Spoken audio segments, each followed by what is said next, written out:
Are we short of Rosie today? We are shorter, Rosie, today. Oh no. All right, howdy, folks. Welcome back to the Disaster Tour. I'm your tour guide, PT, and we are exploring the wonderful world of Bitch Crits and Halfwits yet again.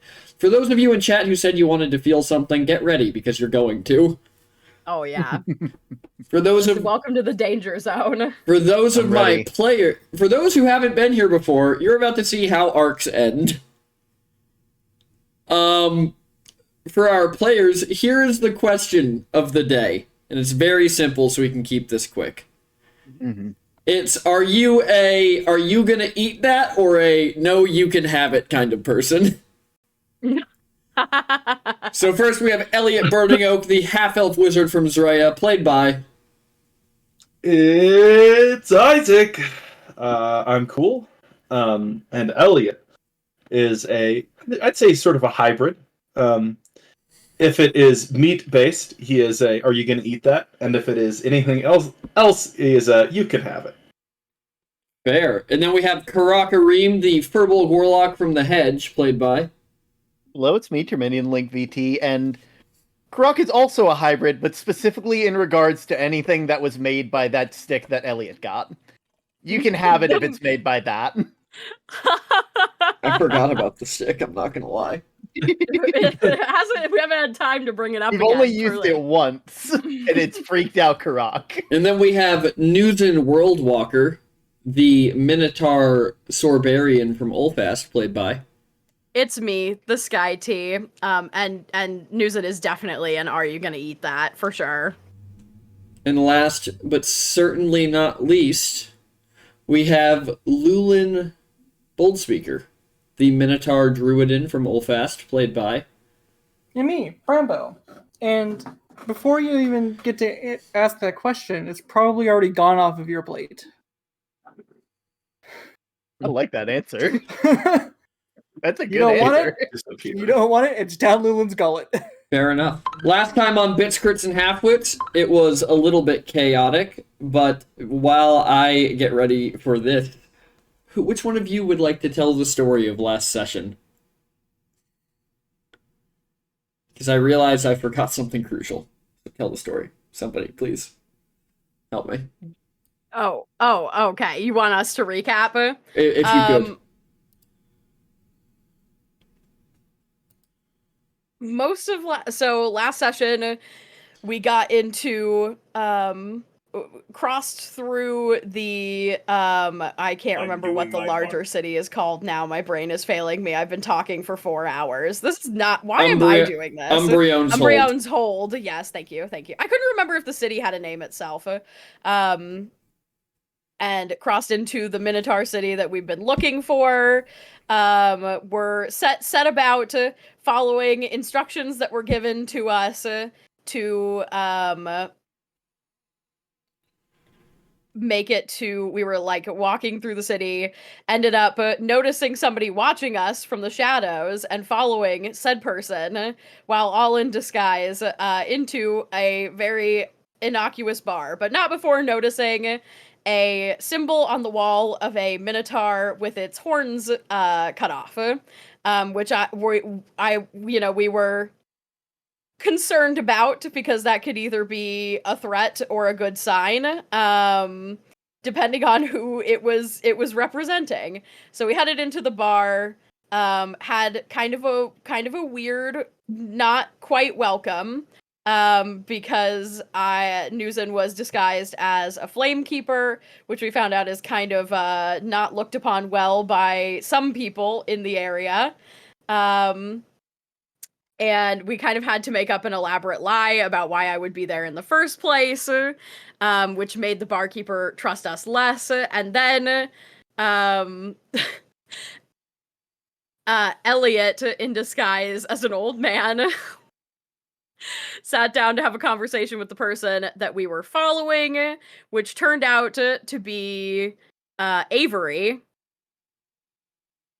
who is an old acquaintance of ours from the other world. One of the other D&D, or not D&D party, but one of the other adventuring party members that we had come looking for. Of course, he didn't know who he was talking to because we were all in disguise, but he had a guess, to which Elliot tried to lie and say he was me, but you can't lie to a liar. And he was like, no, you are not. Tell me who you actually are. If you were Newsin, you would have hit me already, so tell me which one you actually are. Yep. You're either, I believe he said you're either Elliot or Nam, because he did not know that we do not have Nam currently. So, Did not know Elliot that finally- Nom is passed on, quote unquote. yes, Lyra killed him. Lyra killed him. So, Elliot told him who he was, but not before we had another visitor, turns out owner of the bar, enter, which was Elnis, who was also an old friend, a fellow Minotaur who was stuck in the Red Pits, someone who was a bit of a legend previous to Newsin, or to the whole group, literally, actually meeting him and being like, you're an actual person? Excuse me? But who also has had his horns removed and replaced, like Newsin. A real Paul Bunyan type. A real Paul Bunyan type, yes indeed. And he came in real aggressive, to which we tried to intercept, and had to prove to him that we were actually people who, like, friends and not foes, which went, like, moderately well. It took a bit of time. We had a conversation, found out that there's a small rebellion that was planning a prison break for a lot of people who we found out are being held in jail because they've been kind of trying to rebel against what's happening for a while, and were brought in on the plan to try and extract them from various places throughout the hold. Not throughout, like a couple places throughout the hold.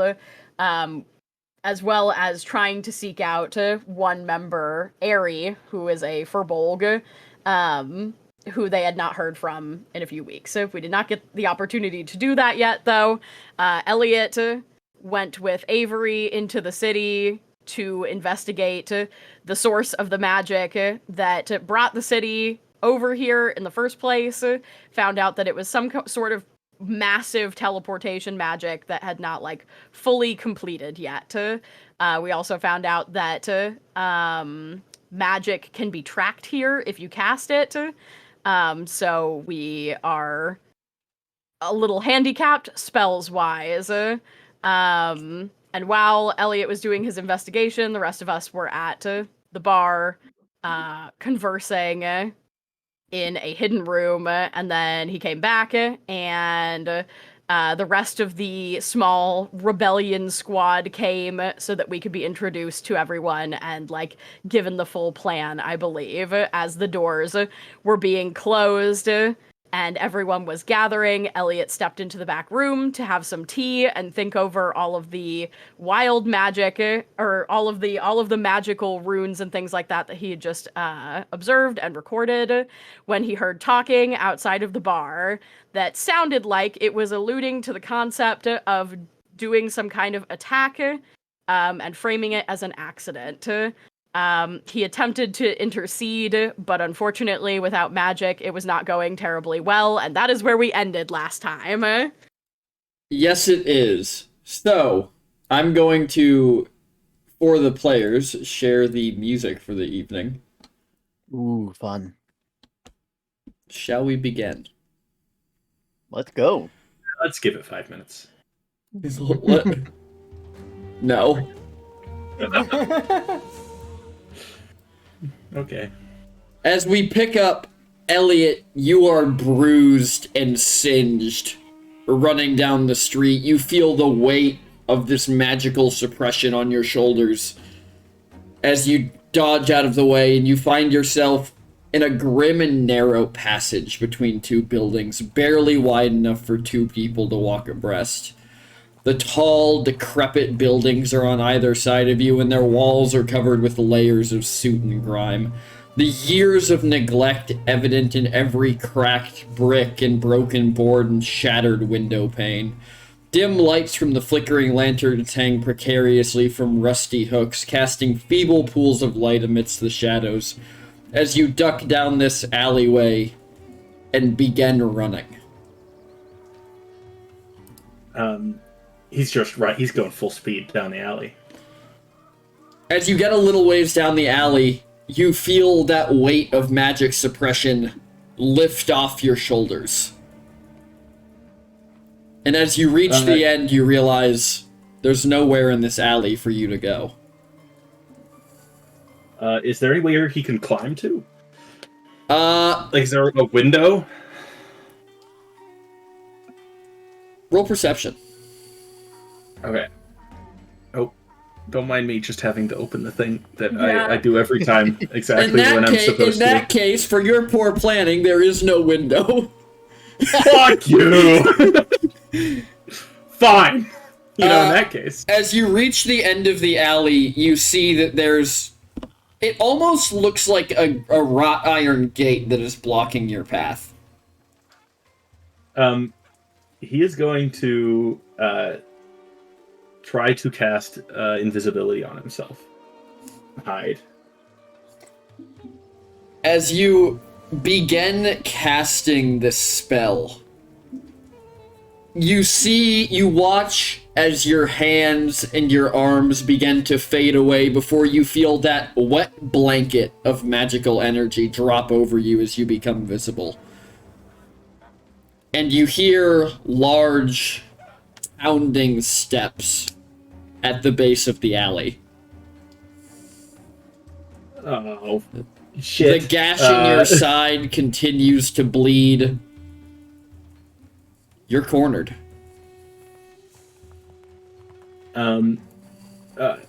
He's gonna reach and grab the umbrella that he has just sort of tied to his back as the figure sort of approaches him. As the figure approaches you, you see that it's one of the silenced, and as you get the umbrella off of your shoulder, you hear a rush of wind as the silence moved, and you're slammed into the wrought iron gate as a spear strikes you in the shoulder and drives you into it. God.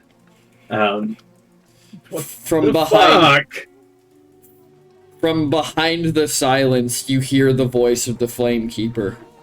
Finally ready to give up, old man? I mean, I got a couple more tricks if you want to see them. Tricks are nothing to the power of a god, as this Minotaur in these Flamekeeper vestments with chainmail underneath begins walking towards you, loosely spinning a flail in one around his wrist. Elliot's gonna try to pull the power from the umbrella to cast a spell. Roll me an Arcana check. You got it, boss man.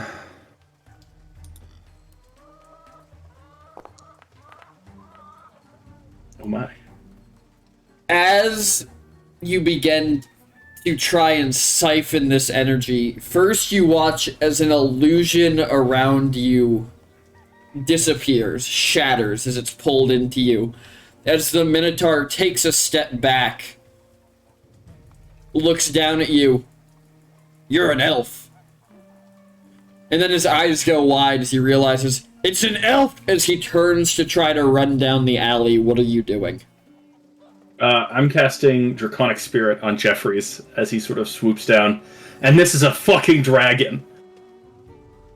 As Jeffrey swoops down and you feel the magic from the umbrella pouring into you, you watch as your veins begin to fill with this black ichor of this magic. As Jeffrey swoops in and becomes enveloped in the form of a decaying dragon. Bones showing, glistening white, black muscle below the skin. And as Jeffrey swoops down towards the retreating Minotaur and the approaching Silenced, everything goes black. 1 hour earlier! All right. Not gonna lie, I got confused for a second because I'm like, that's not where we ended off. Did I miss a day? That makes more sense now. Uh-huh. All of you are out in the main room when you hear this from the back room of the tavern. Fucking scatter! And as Elliot yells scatter, there is an explosion as the bar front and seemingly the back room are torn apart. Bottles and pieces of wood fly into the room.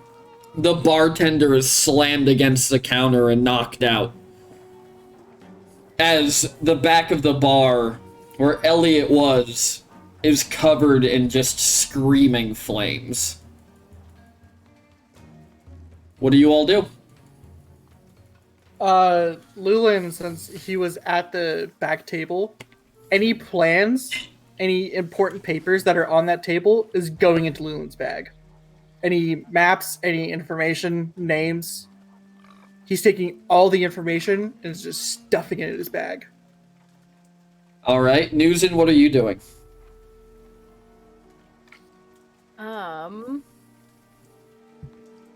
What is like the amount of time that we have to like react to this? Like gameplay wise, I guess. So,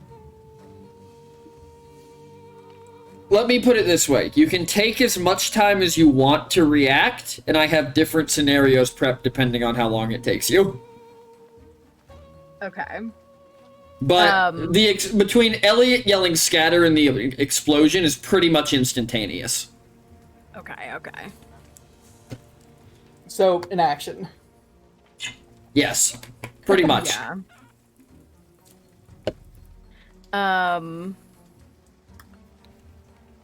Do I have enough time to like I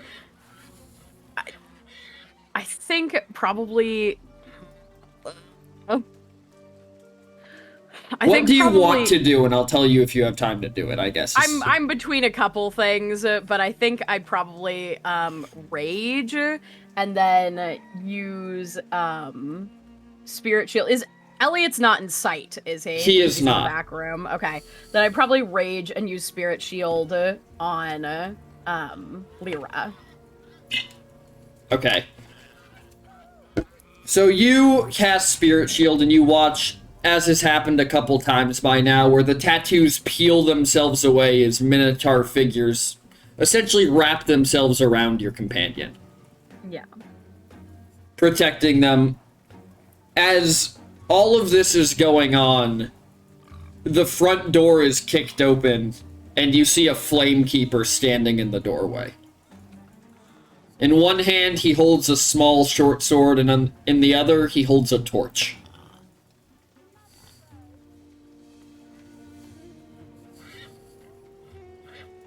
Karak, what are you doing? Karak, the moment an explosion happens, is going to use one of his hidden steps to turn invisible.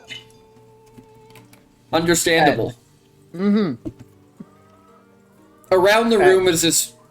Sorry, continue. No, I'm trying to find where to do the thing on the thing. You keep going. Got it. As the Flamekeeper steps in the door, the reaction from inside the room is immediate. People begin grabbing weapons. A lot of people seem to be doing what Lulin is doing, which is shoving things in their bags that might be important. And as the Flamekeeper steps in, the very first thing Elnis does is grab him, pick him up, and throw him into the ceiling. I was gonna shove him out the door, but I guess the ceiling works too. You watch as this Flamekeeper, a Furbolg, as you have more than half a second to take him in, hits the ceiling and falls straight back to the ground before remaining still as Elnis begins waving his hand and screaming for people to run. Get out of here!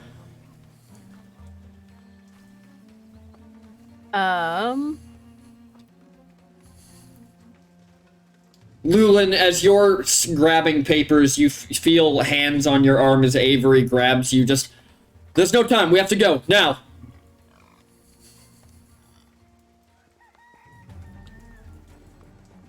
Lulin, we need to go. Yeah, Lulu's going to scream for Elliot. Uh, No response. And just yell, meet front.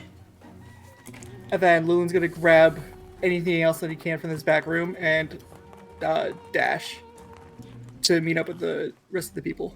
all right. Are the rest of you doing kind of the same? I will probably go to if the back room door is closed, Newson's going to open the back room. The back room door is gone. Okay. Then And so is the back room. like it's all rubble, like there's no going. Like, imagine that some wizard that you knew cast a fireball inside the back room with him inside it. Okay, I'm And still the gonna back... go. Okay. I'm still going back there to see if I can find Elliot, because I know he was back there. And presumably I guess Spirit Shield's just a reaction, but, you know. Okay, you're gonna pass Lulin as he's holding, like, stacks of papers and documents. Yeah. Go get him, Newsom. Don't worry. You run to the back room, and as you make it kind of over through the remnants of the wall, the flames on the other side of this are intense. In a way that can only happen when you are burning gallons upon gallons of alcohol every second. Makes sense. Yep. You can try to charge through them if you want to. Yeah, I will do that. I'm raging, so I imagine it's sort of a like adrenaline pumping, News in the firefighter. yeah. Plus the fire damage would keep it going. So All right. Newsin, as you bust into the back room, roll me a perception check. Okey-dokey.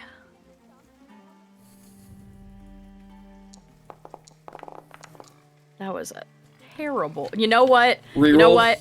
got him. This is worth it. I want to use my inspiration. Ooh, okay, automatic nat 20. Yeah, to find Elliot. You also just remind me I got that.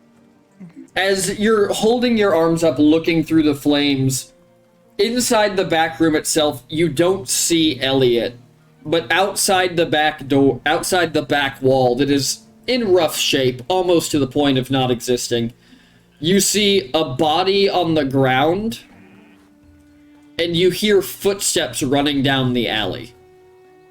Okay, I'm going directly after it.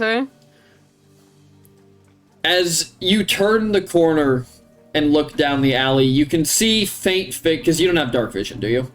Nope. You see faint figures down the alley, and then you feel a hulking hand on your shoulder. As I'm going to have you do a contested athletics check as something tries to spin you around. Okay. Athletics.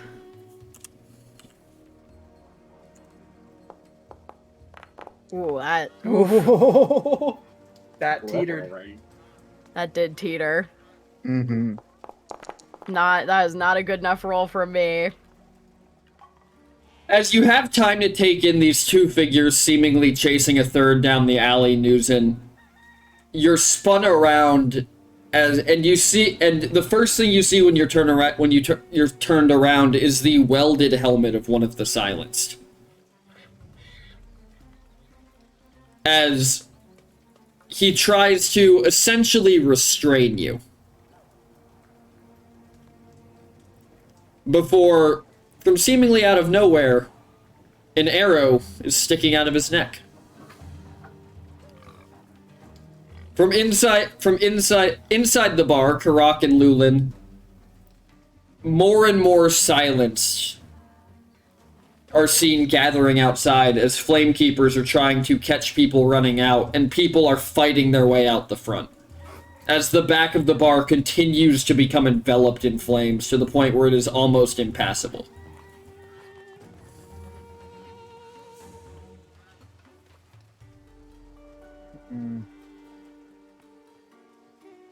Moon's gonna finish stuffing everything into his bag.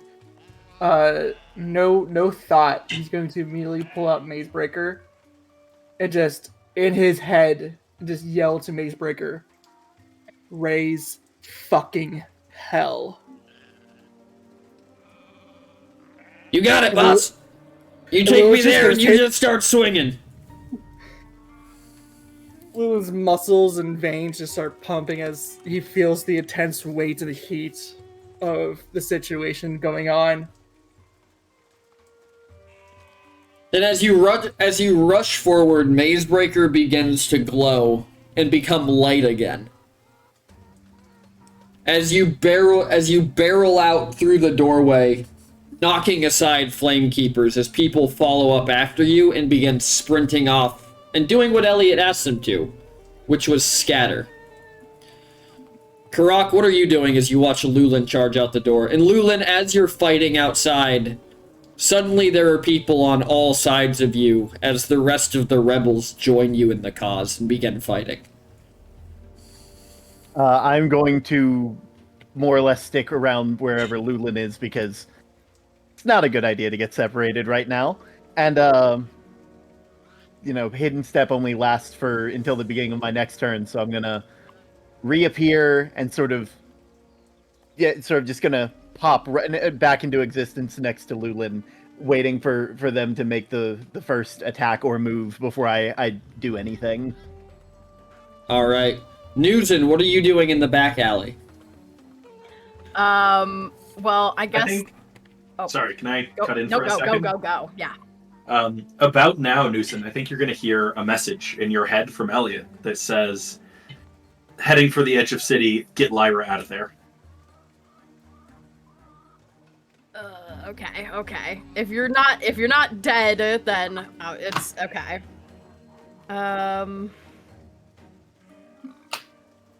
I saw 2 people following Elliot. You did. Are they fully out of sight now? They've disappeared into the darkness for you, yes. Okay. Is that all Elliot got back is, if you're not dead yet? No, that wasn't a response. That wasn't a response. Hold on. I think this is Sky trying to think of a response. This is me. Okay. Like, on the ground at your feet, though, you can still see there is a corpse that is completely decayed, clutching a symbol in their left hand, wearing Flamekeeper's robes that have been... They look like they've been, eaten by moths. Like, they're tattered and torn, and, everything about this corpse looks aged.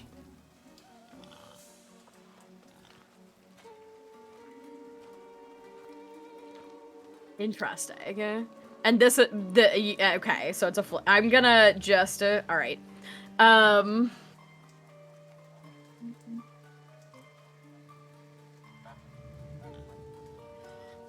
My response to you, Elliot, then is, okay, Elliot, message again if you need help. I'll do what I can.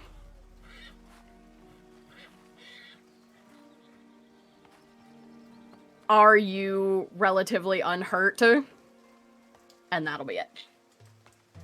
I guess, I guess you can't respond, but if you do respond, that'll be, yeah, and then I'm gonna just snatch that symbol and go back through the flames. Okay, what are you doing with the silence that is on top of you? Oh, just I mean, I think I'll probably just for flavor, I think it's hammering horns that does the 5-foot shove. Just slam him back. Yeah, I'm not even gonna make you roll for it. Yeah, just shove him off and let him fall, and then run He was just like, I want to be in like 5 places at one time because everybody else is magic users, and like I am a little bit, but not really. yes, only for fun and me time mostly. You going back through the flames? Yeah, I'm going back through the flames. Okay, just roll the me 2d8. straightest. Roll me 2d8. Okie dokie. Because you gonna take some fire damage. That is 9. So you take 9 fire damage as you go back through, and when you reach the other side, you see that the fight has pushed out well into the street. And Lulin, you've opened up kind of a hole that the rebels are flooding through before disappearing down different alleys. Yeah, I imagine Lulin is carving a path while Karak and Lyra are like at his 6. Swiftly behind. That is accurate. You also have Elnis next to you, just picking up Flamekeepers and using them as weapons. And Nuzin, as you're rushing out of the room, you see a symbol lit up next to the door that seems to just look like a very archaic flame symbol that is glowing.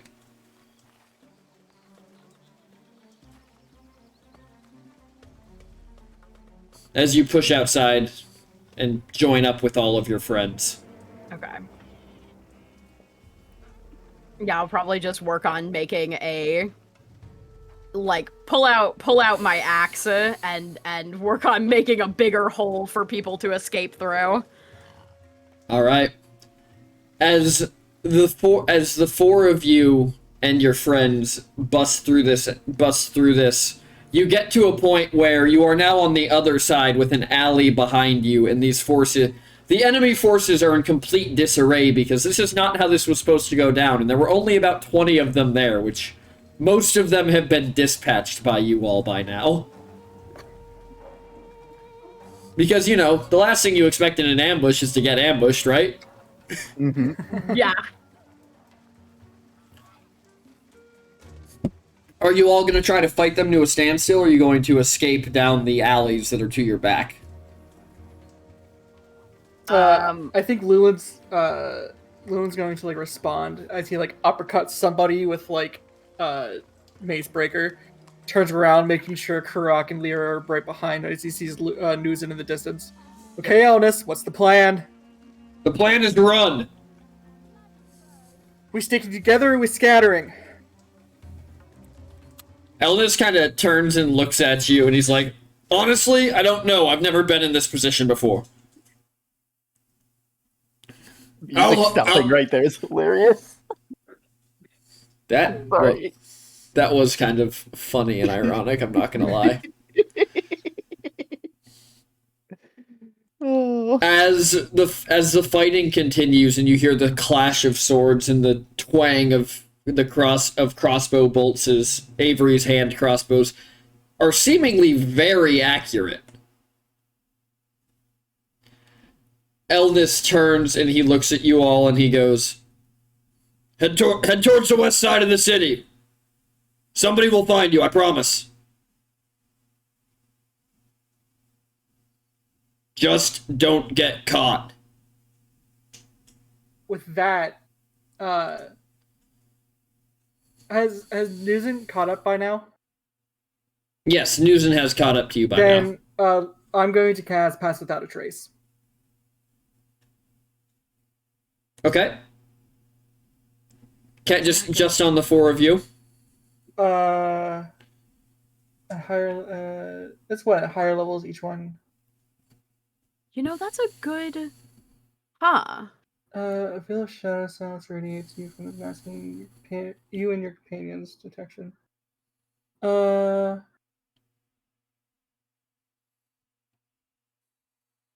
Each creature I choose within 30 feet of me. So it's as many? Yeah?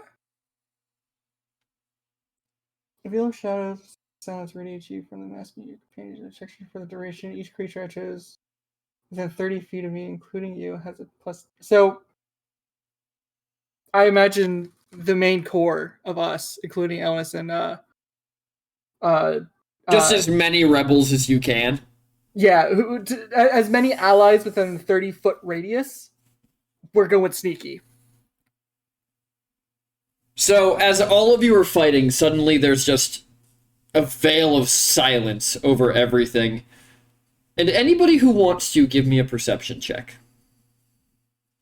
Oh, well, Lulu's on high alert. 16. There.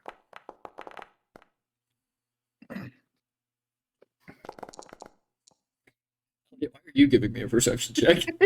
You said anybody who wants to. Fair enough. Exactly.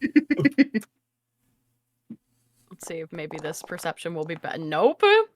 So, Karak and Give it a Nuzin, you reroll. don't see this, but Lulin, you notice as you cast Pass Without a Trace, all of the silence, their heads turn towards and lock on you.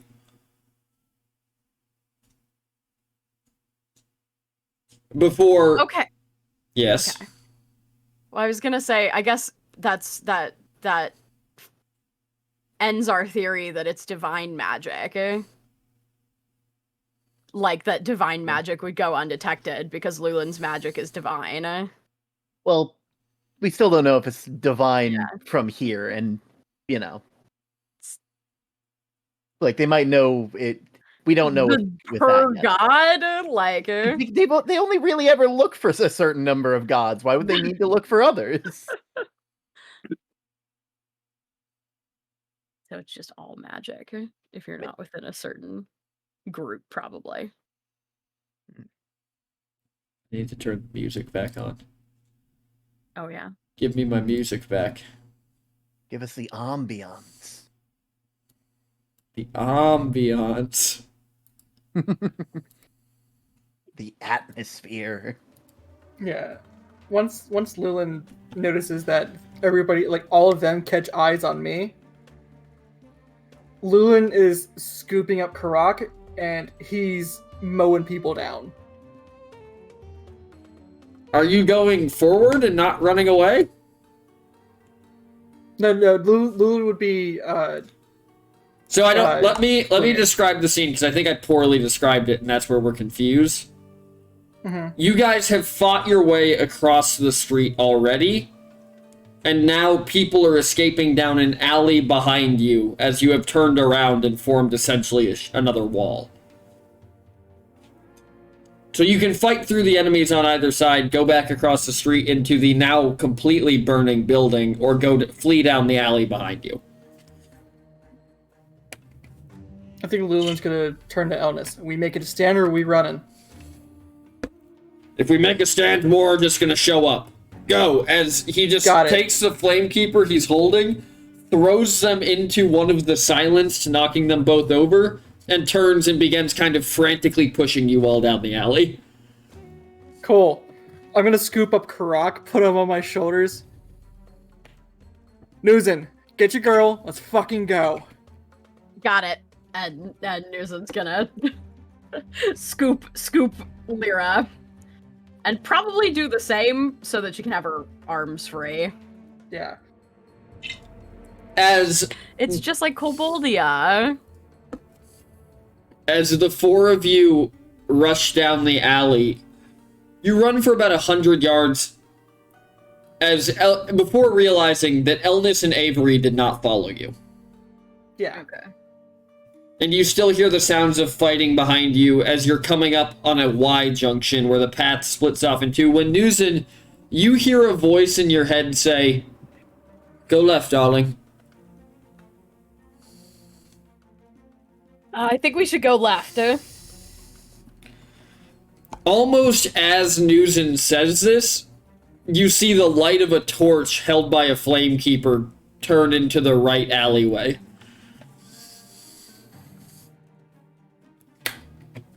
And Nuzin's just gonna start going left, like she's not gonna wait. Alright, with your +10s, roll me some stealth checks. Okay.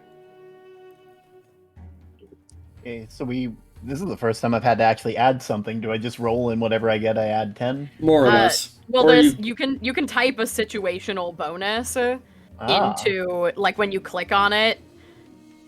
in your sheet. It should pop up, and then there's situational bonus Oh. question mark. Yeah. There we go. Question: does chainmail give disadvantage to stealth? Hey, Chainmail does give disadvantage to stealth. Okay. we match. Elliot. So, Oh no! That's still a 15. it's still a 15. Yeah. You didn't add your bonus to Yeah. the roll. Oh. Regardless, Yes. I rolled a 5 and got a 15, which was my other roll. So, we take those. Yeah. So, you all run ducking through alleys and going towards the other side of the city. And after a while, the sounds of this battle behind you kind of fade, and you're running through the city before all of you hear a massive crash from somewhere to the north of you. Like a building collapsing. Is there anything that we can see, or is it just like out Uh, of view? so you guys are in alleys. Go ahead and roll me a perception check. Would you say? Yeah, I would say Newson's leading the charge since Yeah. you saw the left and the right. So Definitely. I'm gonna actively make mine at disadvantage since I'm in the rear, and I have to look over your big ass head. With Lyra stacked on me, too. Yeah, You're yeah. taller than me, though. Yeah, can- but we're also in In an that alley. case, Can- Karak should have advantage because Yeah, he's so high up. I was about to bring that up. Can me Harak and Lyra, can have, can me and yes, Lyra, you and Lyra Yeah, can have yeah. advantage. let's Well, go. Lyra isn't here to roll, so. Damn. Yeah. God, that was rough.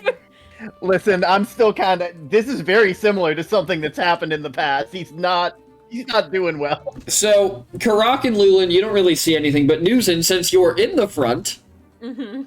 as you look down as you kind of turn your head towards where the crash is, in the distance, you can see a guard tower collapsing. Interesting. In the direction of the prison? Roll survival. Okay. Are you voicing this out loud? Yeah, I would definitely point it out. Like, Then can I give the help action since I wrote down maps? Yes, you can. okay. Yeah. All right, cool. That was very well. That was a good roll either way. Goddamn. So, Newson, it is the guard tower seems to be in the direction that Elliot was running, Okay. which is towards the bridge back to the main city. So towards Gazpacho. Okay. More That's towards still- the bridge between Olfast and Umbrion's Hold. Got it. Not the got it. Gazpacho. No, never mind. gate Never yet. mind. There we go. Yep. Yep. Guys I are forgot that confused. we're in a city within a city. I'm just gonna Yeah. start calling that Gazpacho's gate. Yeah. Gazpacho's gate. Gazpacho's Gazpacho's gate. gate, yes. Perfect. Newson will just say Elliot was headed in that direction and said he was headed towards the edge of the city, so we should go that way, and pivot towards the crashing tower, just in Understood. case. We need to regroup. As you get to the edge of the alley, towards the main street, are you guys slowing down at all? Or are you just gonna try and go straight across into the other alley? I think straight across. Yeah. If I mean Lulin has to do with whatever Newson does. If Newson slows down, I have to slow down. Yeah. And I'm All right. kind of tied to whatever Lulin does, so good job, Susan. Who's gonna stop 2 Minotaurs going full speed? Yeah. Funny you ask. Uh-huh. As Right, that is funny. you all burst out into the street and begin charging across it, Lulin, you hear the distinct sound of a whip crack and a scream from your left.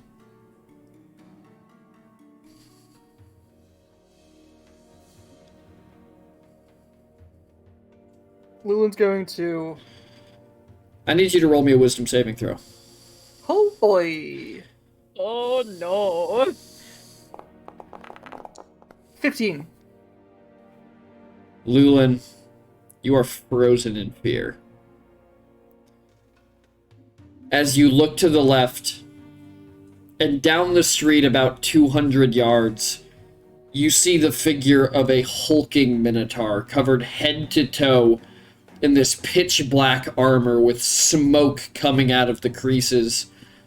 And as you watch, you see one of the rebels from the bar try to run past the figure as it turns and with a whip made of flame wraps it around them, pulls, and you watch as the whip literally burns them in half.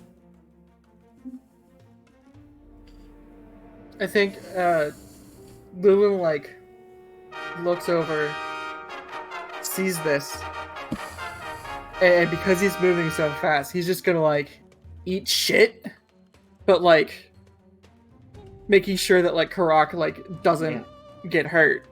Before this all happens, could I possibly cast Calm Emotions on Lulin while this is happening? While he's tripping or while he turns to look at this? While he turns to look, because if I'm on his shoulders, I can probably see what's about to happen. So my question for you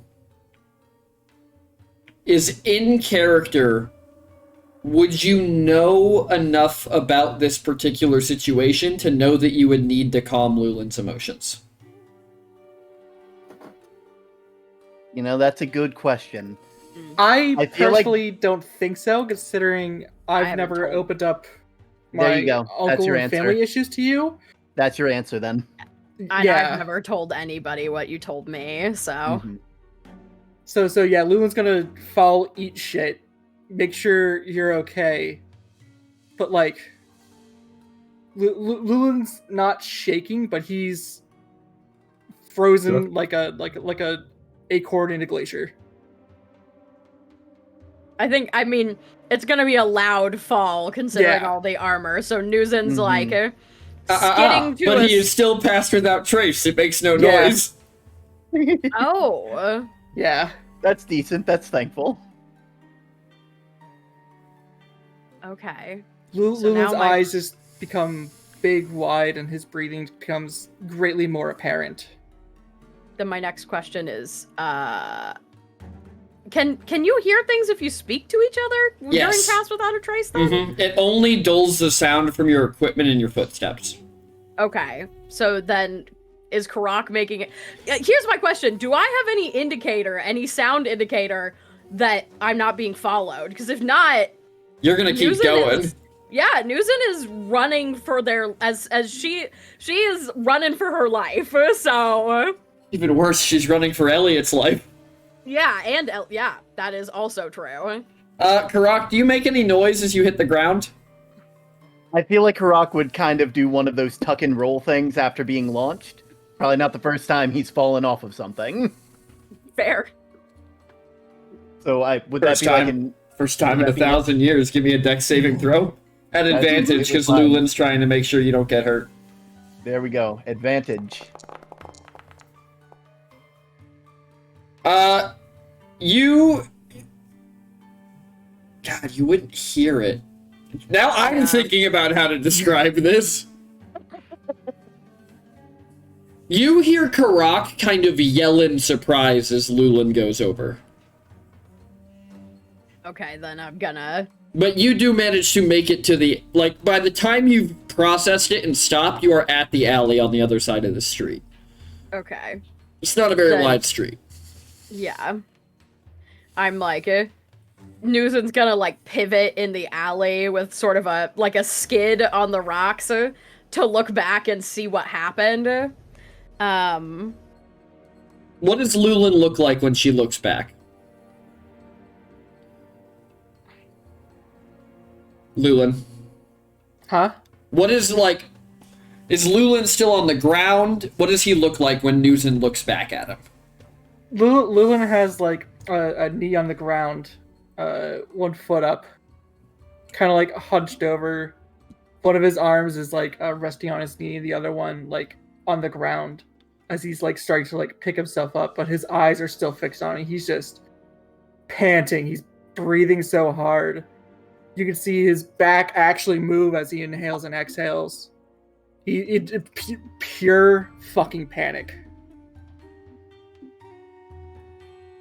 Newson will follow the eye line to see what you previously described. You see the figure down the way as it is turning, kind of scanning with its head, looking for more rebels, as it begins to turn towards all of you. Fuck.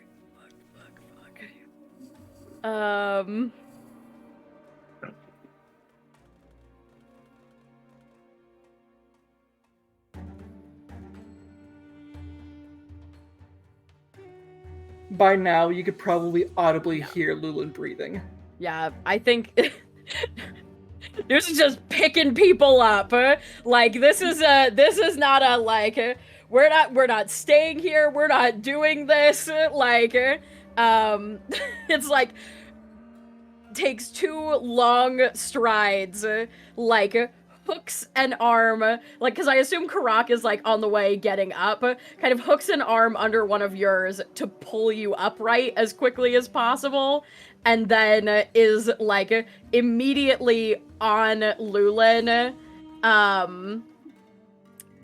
It's kind of like, get up, we gotta go!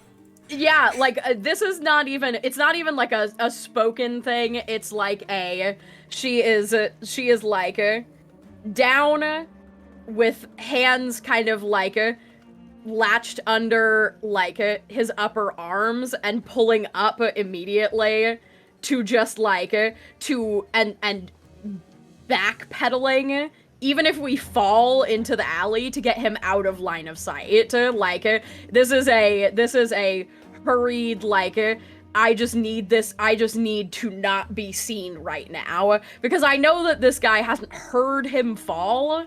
So, he's not, like, hurriedly looking, he's scanning for other people, and I would rather him find somebody else than specifically Lulin. So it's sort of like, this is sort of a harried, like, Lyra is probably, like, because she's had to let go of Lyra, so Lyra is, like, I assume, like, wrapped around it, like, her neck, basically. This is, like, just pure chaos, but, like, full adrenaline, like, we just need to get out of sight.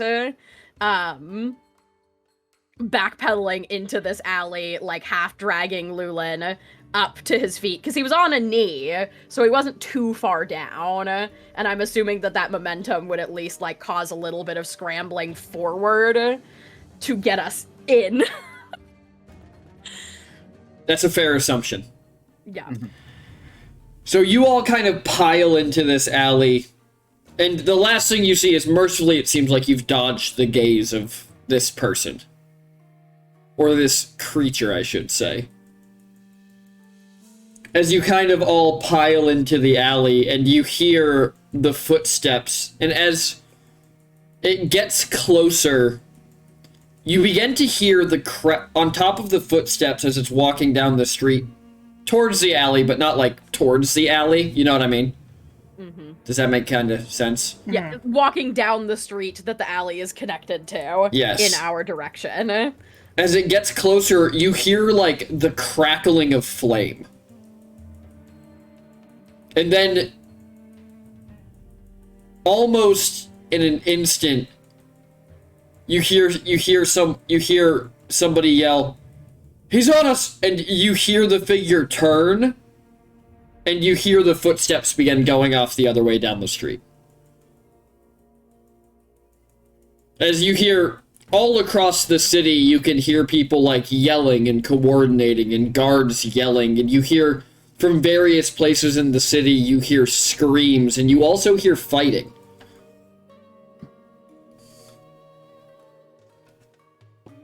What do the I suppose, what do the three of you do?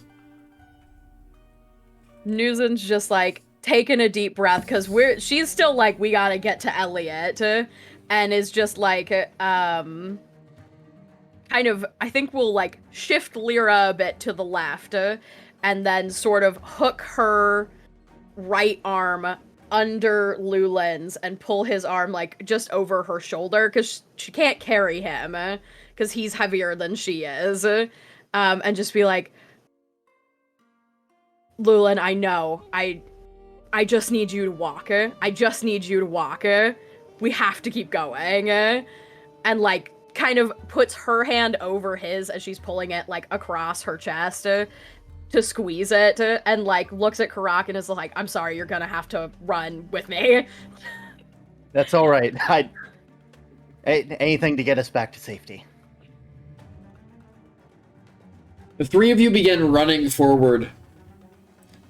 And as you're running forward, it seems to be getting hotter and hotter.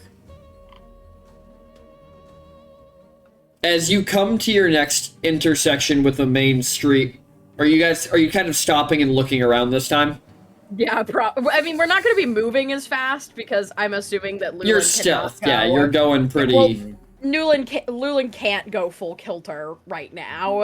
Yeah. And Nuzin understands that, so we're going a bit more cautiously, yeah. Mm-hmm. As you make your way up the street,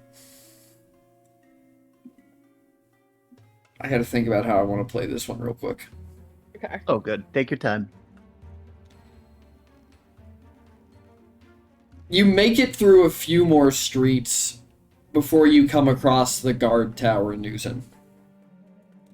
Mm-hmm. And at the base of the guard tower, crushed by the debris, you can see a group of minotaurs and furbolgs. And the wreckage of the tower is pretty much blocking your view further up this street, but you could climb the tower. It seems like the base of the tower was hit with a fireball. Okay. But you can kind of climb up the wreckage and peek over if you want to.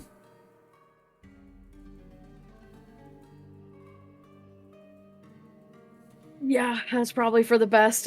Nuzin's gonna, like, put Lyra down and everything and just be like, oh, it'd be so nice to have Nom right now, and start, like, trying to climb this rubble.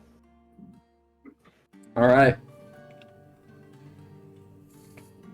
So it takes you a little bit because on top of not wanting to fall into the rubble, you're also, I'm assuming, trying to make sure you're not pushing on anything that's gonna cause other things to fall and make noise. Yeah, ideally. I don't want to draw any attention. As you reach the top of this rubble in the distance, you hear yelling, and you distinctly hear the words, "He's an elf!" before you watch as an entire alley just gets covered in darkness, and you watch just the top half of a minotaur fly out into the street. Alright, well... And you're watching as the enemies that were around are rapidly converging on this alley.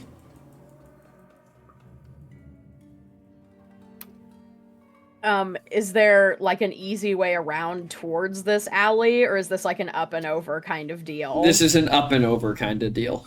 Okay.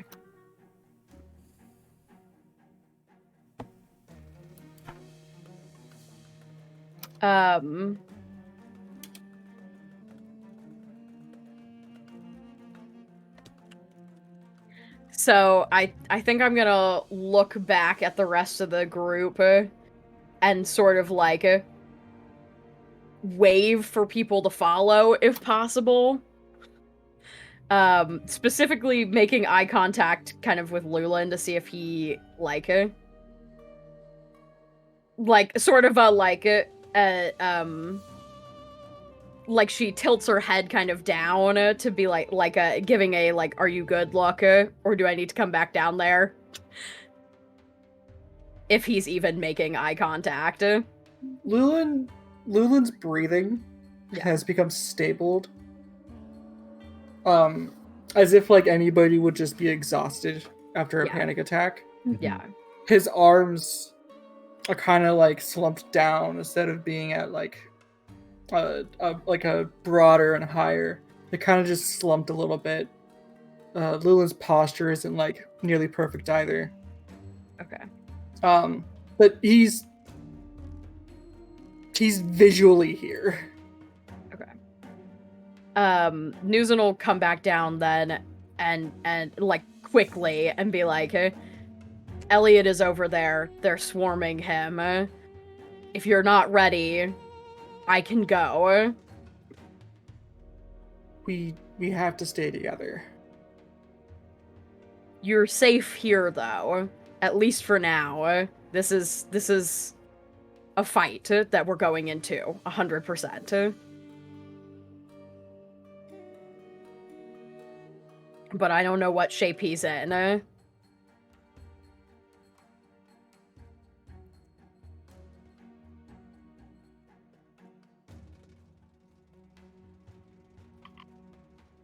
This is to the whole group, by the way, not just... I mean, like, Lyra can't respond, but it's to you too, Karak. This is... Upon hearing, like, that sort of, like, you're safe here, Karak kind of, like, sort of, like, gets a bit out of his shaken up state that he's been over the past couple minutes, and kind of just says, this isn't about safety anymore, this is about protecting people.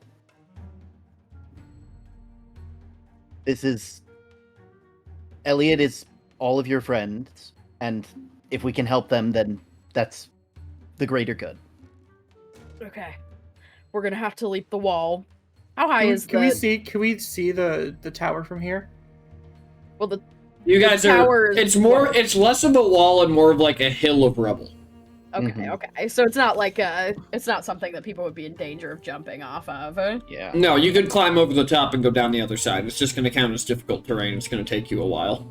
Mhm. Well, I already climbed it, so... You did. You already climbed it once. You could lead people over pretty quick. Yeah. Can I just, like... I'm like, okay, then follow me if you all are ready. And kind of show everybody the foot and hand spots that I used that were not, like, crumbling.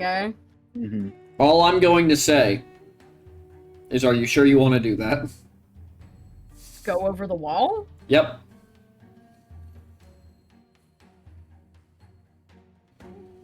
Yeah, I mean, I don't want to leave Elliot to die, as far as I know.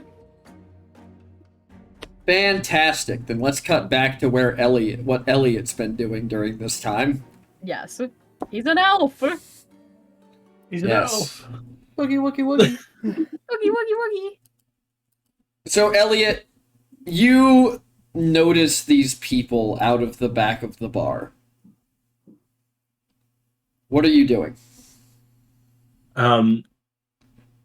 So he can sort of tell that they're behind this door and that he can't open the door, right? Correct. So he's gonna get behind, put a few barrels in the corner next to that wall, and shout "scatter" into the room, and then throw a fireball to try to blow out the wall, basically. And launch yourself out, I'm guessing? Yeah, basically. So, Elliot, With barrels as cover. You blow up this wall, and as you kind of fly through it, you hit the other side, and there are two figures on the ground, kind of rising to their feet, and one of them is already on their feet as they're gripping an object, and they look at you and hold out their hand and begin to yell something. Touch of death, decay, whatever it is. Oh god. Finger of death. That's the one! So you hold out your hand, and you cast this spell as you watch just almost a lightning bolt of black energy hit this person as they decay and drop dead as the other two rise to their feet. He's just gonna start booking it away. All right. Down the alley. You begin running down the alley with these two people, with this Furbolg and this Minotaur following you, as you hear the Minotaur yell, "Go cut him off!" as he keeps following you.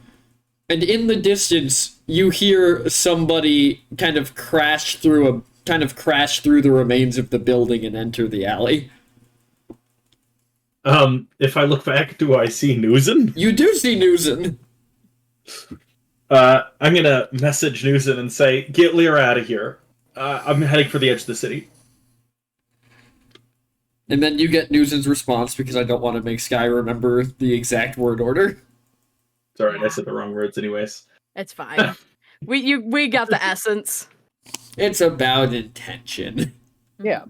It's not about how you say it, but what you say, or something like that. I don't remember the exact wording. The main essence of it was to message me again if you are really injured. That was the... Yeah. Yeah. Other than that, it was just like, okay. I think still running away, looking back to see Newsen go back in the building, he's gonna try to cut down another alley, try to get a little bit more hidden from these guys. So you cut down this alley to your right and begin running along it that way. Are you doing anything to slow them down? It seems like they're like 50 or 60 yards behind you. You have a little bit of time. Okay, if he has time, he's gonna try to do. He's gonna make a wall of stone, I think. Sort of like just behind him, and as he's like sort of forging this wall with shaped stone, he's gonna be like using catapult on the like just anything in the alley to throw at these people to like slow them down, prevent them from running at full speed. That whole 9 yards. Okay, so you begin throwing pots and pans and urns and jugs and plants as this minotaur chasing after you is just getting slammed by every fucking object in this alley as he's trying to catch up to you. Stop following me! Just give up! No. Are you doing anything else before you finish off this wall of stone? Yeah, he's going to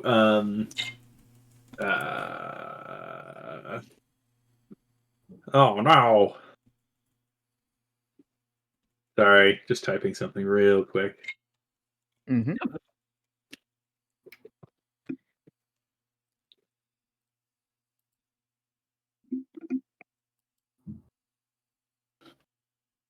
To the PT that must respond. Okay, cool. I just didn't want to do any spoils. Yeah, he's in the wall of stone. He's sort of he's going to quickly just do a wolf insignia on the wall, and then right next to it, he's hollowing out a small compartment before he stashes a couple of items in there. Slightly closes it off, and then runs the rest of the way down the alley. Are you pulling anything out of these items before you stash them?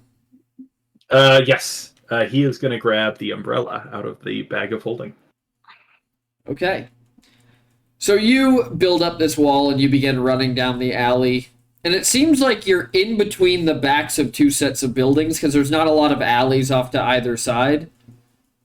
And you make it a couple hundred yards before you hear something just smash through the wall behind you. The fuck? As you reach the end of the alley, there's kind of a blind bend. Elliot's gonna try to pick up the pace here. Like, he's sort of recklessly running down this alley now. So when you turn the corner, picking up the pace, running back at you, you see the Furbolg from earlier. Okay. You asked for it as Elliot is. I think he's gonna start going werewolf to, like, just preempt it, like, hopefully scare this guy off, but if not, maybe do some damage. Alright, so you feel the wolf coming on as your teeth elongate and your nose begins to get longer and become more snout-like, and you begin to get bigger before this Furbolg pulls out a bag of powder and throws it in your face. Okay. I need you to give me a con save to hold your breath. Oh no. And I know how good you are at those, wizard. Get wrecked. About as good as I am at wisdom saves. It's true. Damn, get him though! Get him! So you Fuck you chickens. manage to hold your breath because you obviously don't know what this is as the bag explodes and fills the alley with powder. As this furbolg hits you and begins trying to stab you. I think Elliot's gonna grab his dagger from his belt and like try to block the incoming stabs. As you become And, more like- and more wolf-like. Yeah, basically, like he's waiting to get for the transformation to finish. All right, roll me to And I hit guess with. holding his breath. Should I roll more con saves? Sure. As like Roll time me more. goes on. Roll me more con saves. Wait, no. Can I roll to hit first? You can roll to hit first, and then roll me more con saves. You volunteered it, so you know. I feel like I've done this to myself. Anyways, I think roll to hit with. I think I have a +2 with the dagger. Not great. Not great at all. And the con save. Still doing okay. Still doing okay at holding your breath as you kind of swing this dagger, and you feel the dagger skirt off the chainmail of this furbolg. And they're gonna try to stab you back. No, don't do that. Okay, their roll is worse than yours. Nice. What's your AC? Okay. Look, we don't need to. We No, it's a genuine question because they rolled a 12 and I don't remember your AC. 10. Oh boy. Oh my god. So you feel this knife drive into your side just below your ribs as it almost forces you to take a breath. Like there's an audible whine from Elliot, I think. No, the dog. Just oh. And as you inhale, you get the unmistakable taste of moonblight. No. Okay. As you begin to revert. Do I have time, like, to give this thing a bite while he's still like he's right on top you of me? do. Roll to hit. All right.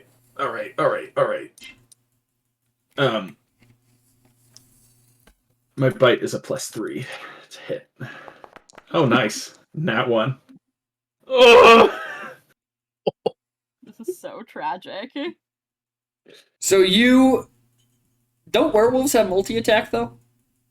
Oh, that's true. I can attack with the claws too. He's attacking with the claws too. Can't reroll crits, vital, crit stick. I know. I was gonna say I want to, but I. If Wow. it was All right, I'm gonna reroll this one though. yeah. Mhm. That is justified. Very justified. Oh my god! I'm rerolling it again.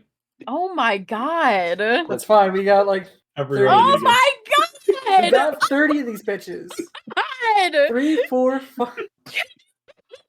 10 or higher, please. 1, 2, 3. You can keep rerolling if you want to. This is great for me. We're at 32.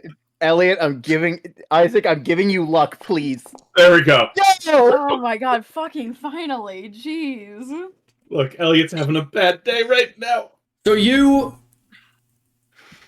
kind of scrambling with your claws trying to find a place where there isn't armor on this furbolg. And you finally seem to find it as you feel your claws hit something soft and you pull. And you watch as an arc of blood just sprays up the side of the alley as this furbolg stumbles back holding their throat. Elliot sort of like, I think, grabbing his side. Like, his goal is just to get out of here now. He's just gonna book it. Alright.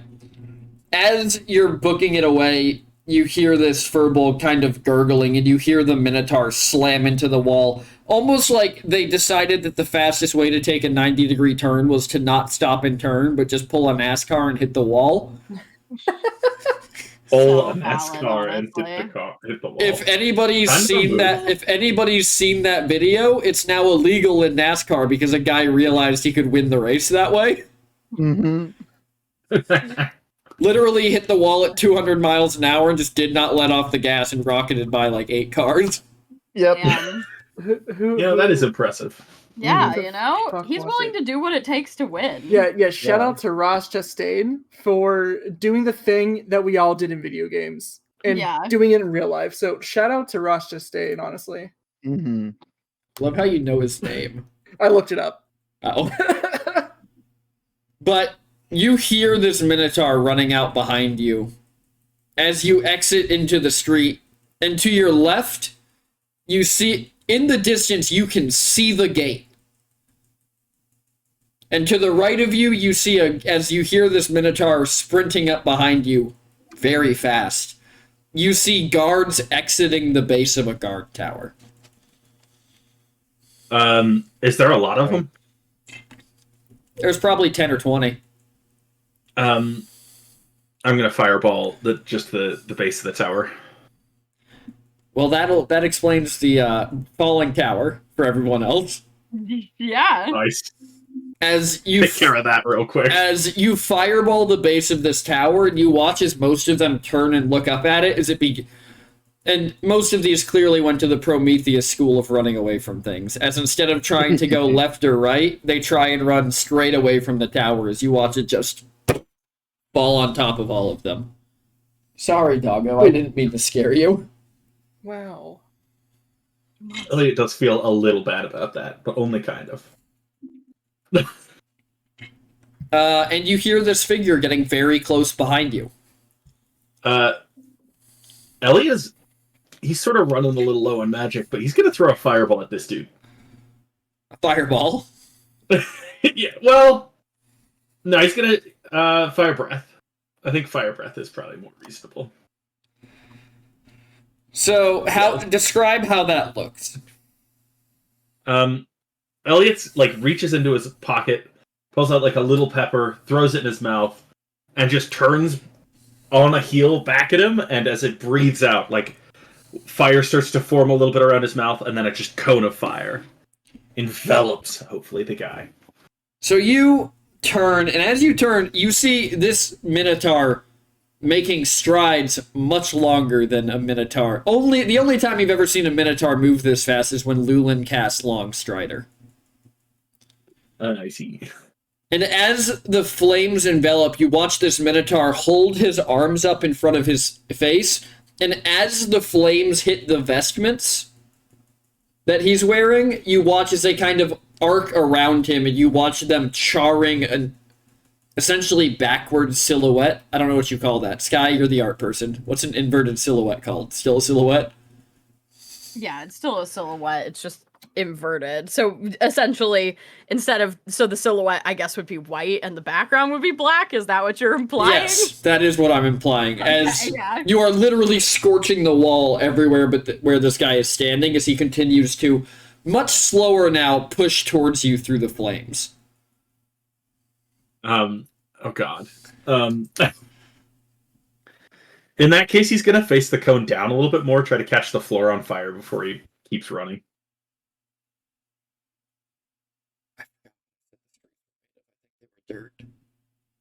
Yeah, I don't know that it's gonna help much. It'll be enough. So you don't manage to catch the floor on fire quite, but you manage to catch, the stacked boxes and the windowsills and everything else on fire. Ooh, nice. As it seems like this guy is much more carefully approaching you. It doesn't seem like the flames are having much effect on him. As I'm assuming you turn and continue running towards the gate. Oh, yeah. All right. As you turn and continue running towards it, where did our music go? It's been gone for a while. Yeah. It's been gone It's since because I minimized it. Oh. Yeah. Oh, I thought you had paused it intentionally. No. And then it just didn't come back. So Nope. I didn't mention it. If it disappears again, just let me know. Okay, I will let you know in the future. So, Elliot, you turn and continue running up the street. And right about the time you are making it, you're about halfway to the gate when you hear somebody behind you cast a magic missile. Elliot's gonna react with shield. All right. So you So you cast shield as this magic missile just slams against it, throwing you forward. And roll me a dex saving throw.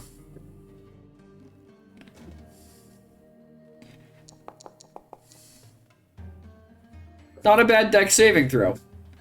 As you look forward, and as you're looking forward, you see this sword swinging out of the shadows at you. He's gonna try to dodge, but that's not how this works. Well, that's why I had you make the dex save. Oh, I see.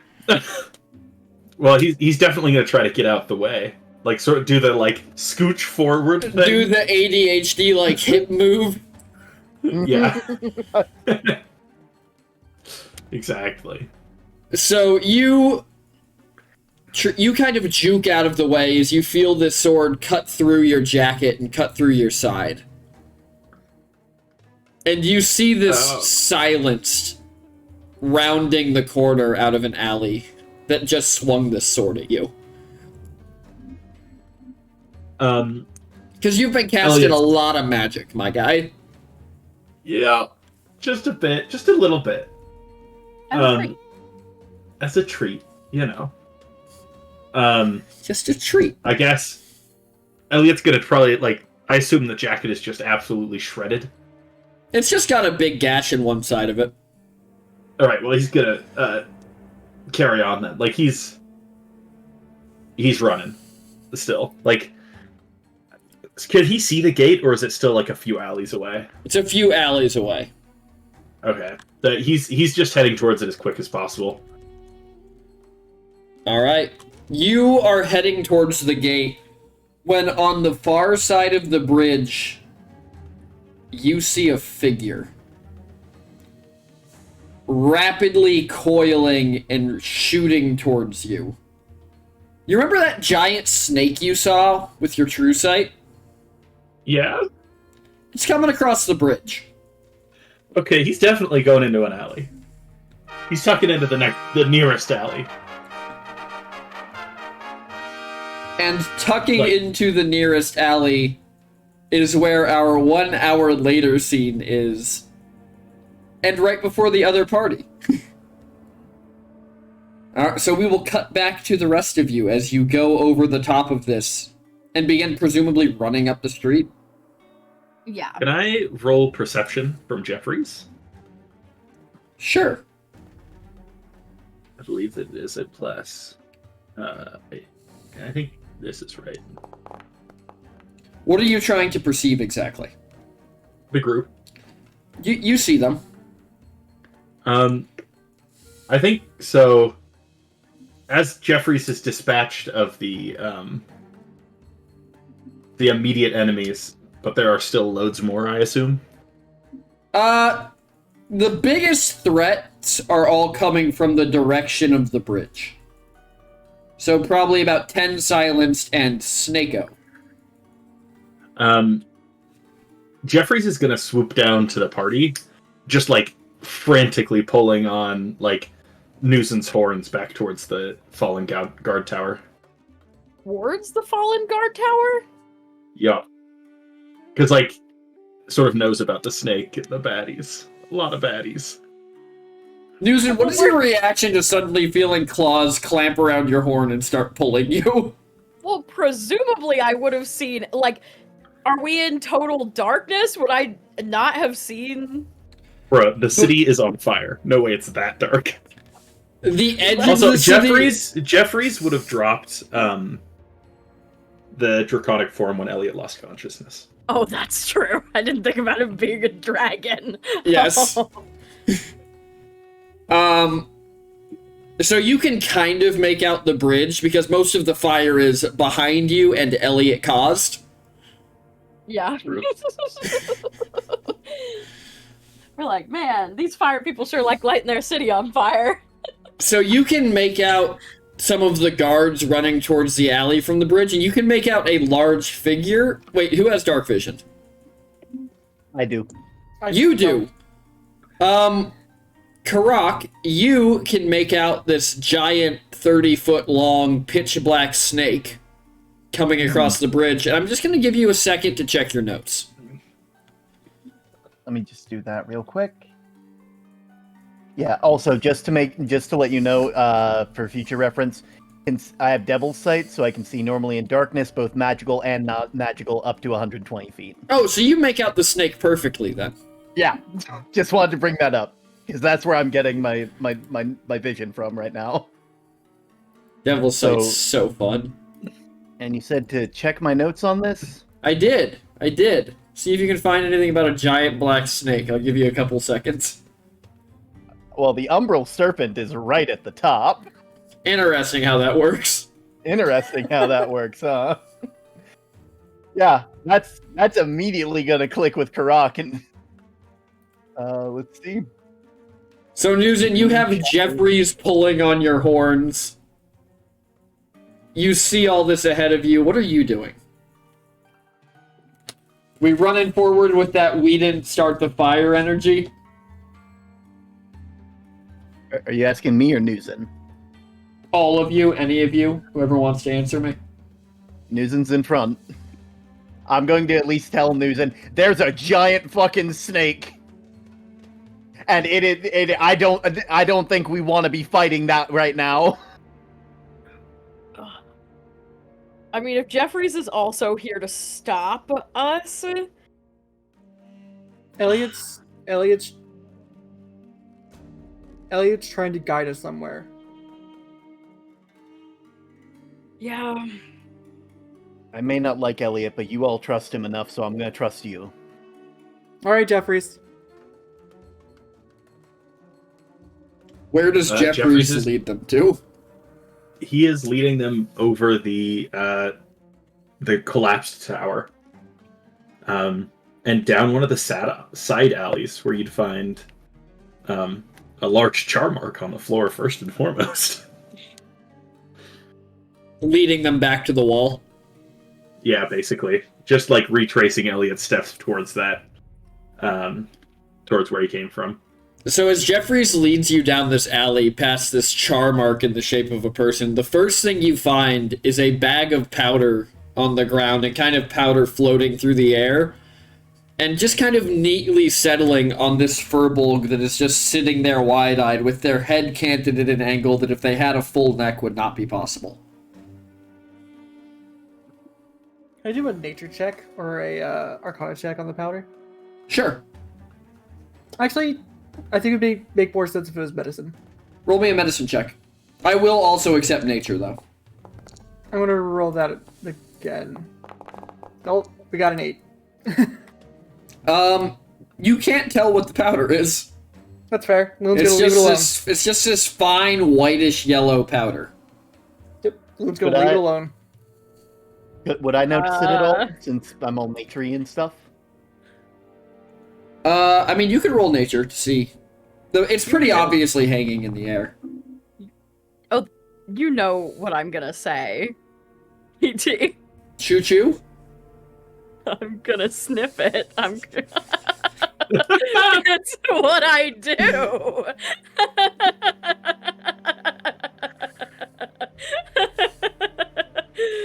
Okay. Insert Lyra's voice. No, you're supposed to waft it, not. Yeah. I'll waft it to figure out what it is. Oh. Roll me a con save. Okay. That's an 18. You feel a little bit woozy as you inhale it, but it smells faintly of flowers and something you can't really place. Because, Newsom's never smelled the moon before. I've not smelled the moon before. I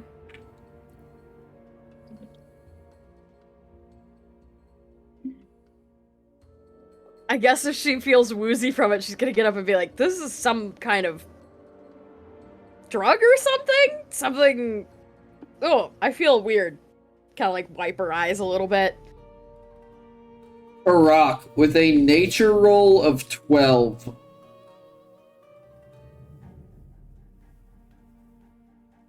I don't really know how to describe it without telling you what it is. But you know what Moonblight is, and you know that Flamekeepers used to carry it back when lycanthropes were a big problem. Mm-hmm. But you've never actually seen it used. It does smell kind of floral, which is weird. Oh, that. So The Moonblight is a flower. It's like wolfsbane. sounds. If you're smelling flowers, it might be Moonblight. Just the old flame keepers back when I was still around and not a statue used to carry it back in the day when, well, werewolves and such were a bit of a bigger issue. Lulin, with an 18 in perception, kind of tucked in the corner, you see a knife. It looks like it looks like one of Nom's. The fuck? After following that, Loon's gonna. Nope, that's insight. Nope, investigation. That's it. I'm gonna roll once more. I'll actually just have you roll.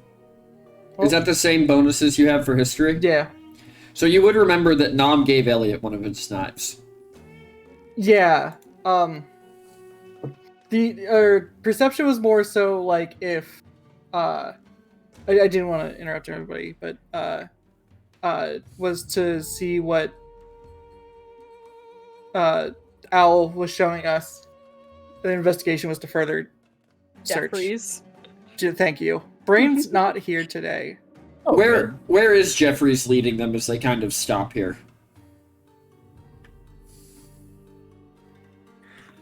He's actually like not necessarily stopping there, but like he sort of once Lulin notices the knife, he'll sort of like land by it and nudge it with his beak.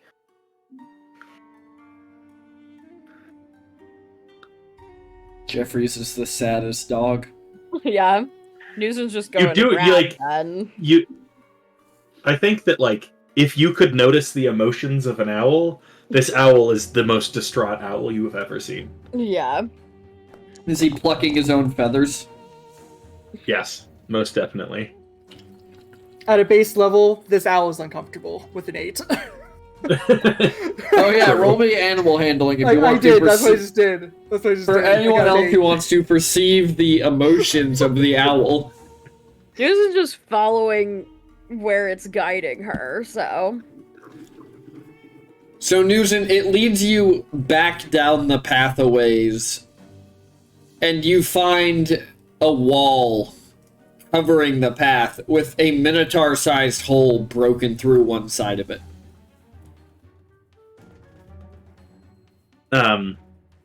Roll me an investigation check, unless Jeffries is going to lead you exactly to what you need to see. I think investigation check sounds sound. 14. Alright, that's pretty good. That's solid for Newson. Nope. On the right side of the wall, close to the top, you see this emblem of a wolf.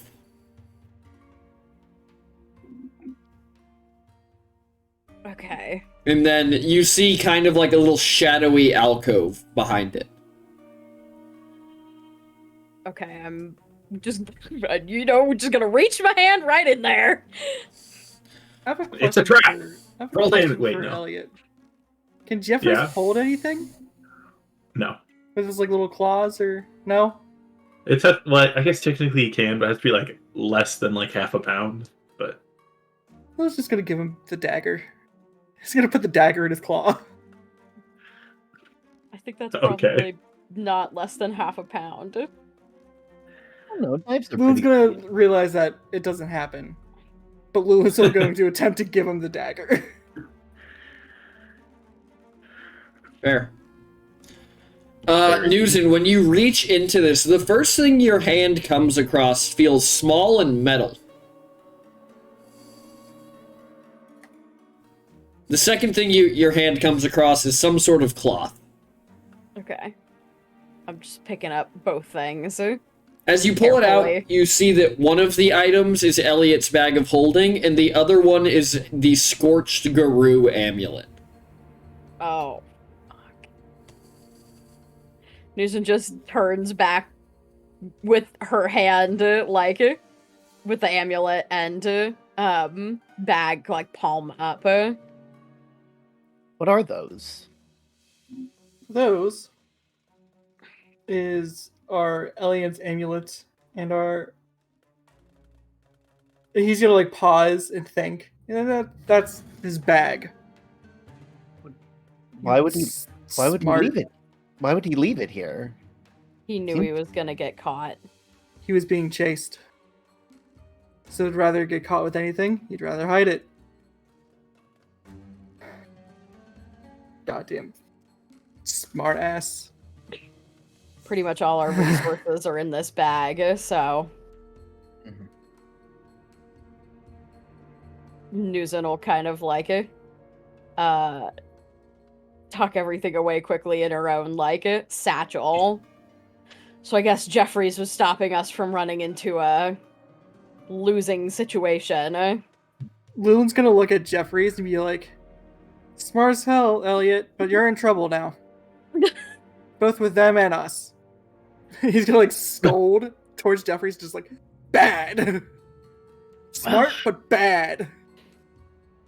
Jeffries just sort of like looks down, defeated. Okay, well, now that we found this, what now? Where do we go? Well, presumably, I don't. All of a sudden, Jeffries vanishes. Oh, that's not good. Well, we know he's caught now. I mean, Or dead. So Elliot's caught now. look, we believe that Nam is still alive, therefore Elliot is still alive until proven dead, just like Nam. Yes. Until the box is opened up. Yeah. Schrodinger's Nom and Schrodinger's Elliot. I mean, we needed to get into the. We're doing a prison break anyway. I wonder if that's where Ellis went. Maybe. I mean, the chaos might offer an opening. Lulun's gonna pull out. Karak, did you talk about the big snake at all? Did you like voice that out? I brought up the fact there was a big fucking snake, and considering what I know about big fucking snakes that look like that, we don't want to fight it. Cool. That is what I said. Lulun's more or just gonna less. write down guard tower down, bridge on fire, giant black snake, Mm-hmm. scary uncle.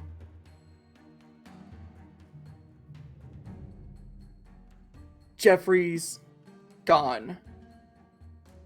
More so, he's writing this down specifically to give to Elnis as like, TLDR, this is what happened. I think the last words Jeffrey heard were, "You're a bad owl." I know. No, it was directed to Elliot, which Elliot could see and hear. Those are still the last words. "You're bad, grounded, no." Okay, but in all seriousness, If there's anything that I know of my uncles, they're not gonna kill him. They're gonna try and get as much information out of him, and Elliot's not gonna crack. They're oh yeah, probably gonna. he's too much of a smartass for that. So it's either A, they're gonna hold him, B, they're going to front a public execution, which will force our hand. Yeah. Or C, Lulu's just gonna like he's just not gonna continue his thought. They're after you, so it would make the most sense for them to use him. You know, public execution style or what have you. But All right. While the party decides what they're going to go do next, we're going to take a 5-minute bio break. sounds good. Mm-hmm. All right, we will see everybody in a bit.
Alright, we're back. So the rest of you are still standing around this wall. Are you going back through the hole, or are you going back down the alley towards where the dead Furbolg was? How close are we in proximity to where Aerie was described to be? Based on the tavern information that they gave you on where Aerie was staying, probably like a block and a half. Okay. We're close to, like, Newson is essentially going to relay this.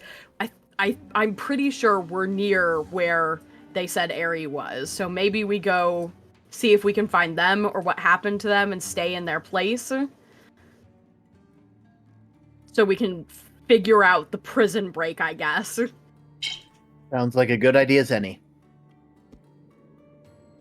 So you all make your way towards this inn, the Caldera's Cradle, that you heard Aerie was at.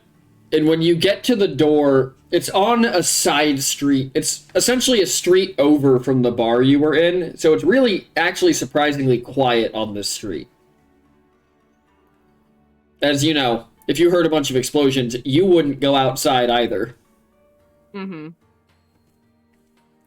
And as you approach this kind of small wooden inn, you see that the lights downstairs are off, but there's a candle flickering in one of the upstairs windows.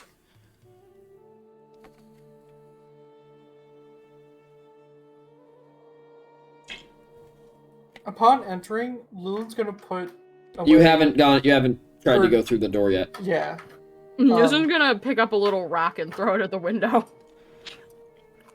When you throw the rock at the window, you see, like, the curtain opens a little bit and you see an eye peek through. And then it closes again, and about half a minute later, the door opens and there's a very old Furbolg, like, waving you all inside. Yep, Newson's scooting in real quick. Come in, come in, come in. Hello. Croc is following swiftly behind. Mm-hmm. Did any of them follow you? No, I don't think so. Good, As far as we can tell. As he closes the door and then bars the door and then does like 6 or 7 locks on the door. When you look at this Furbolg, he's wearing like essentially a nightgown, right? Mm-hmm. Which looks completely normal, except for the fact that on his hands, he has gloves that are covered in blood, and as soon as you're through the door and he locks it, he's rushing back upstairs again. Uh-oh. Newson's following. Same.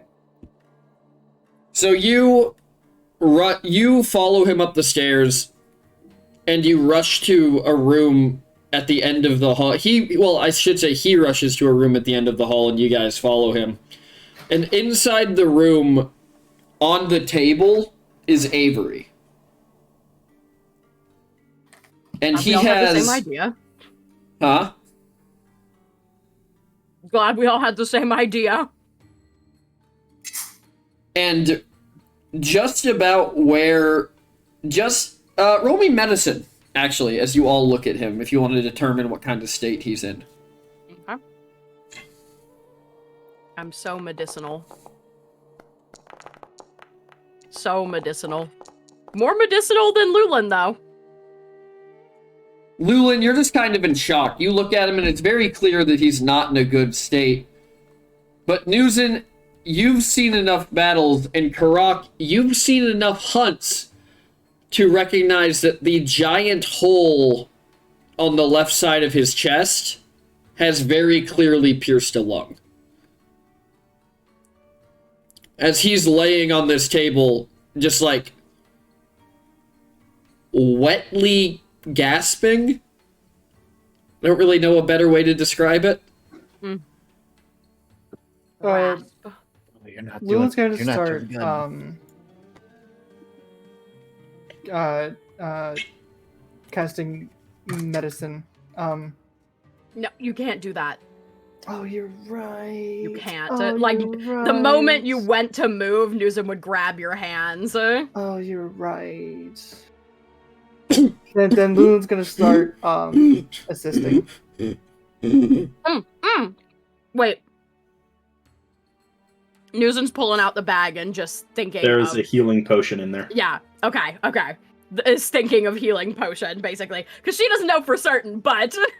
Amblin Moss Mound, let's go. Roll me Yep. investigation There are to two in dig through the 20,000 gold in here and find the potions.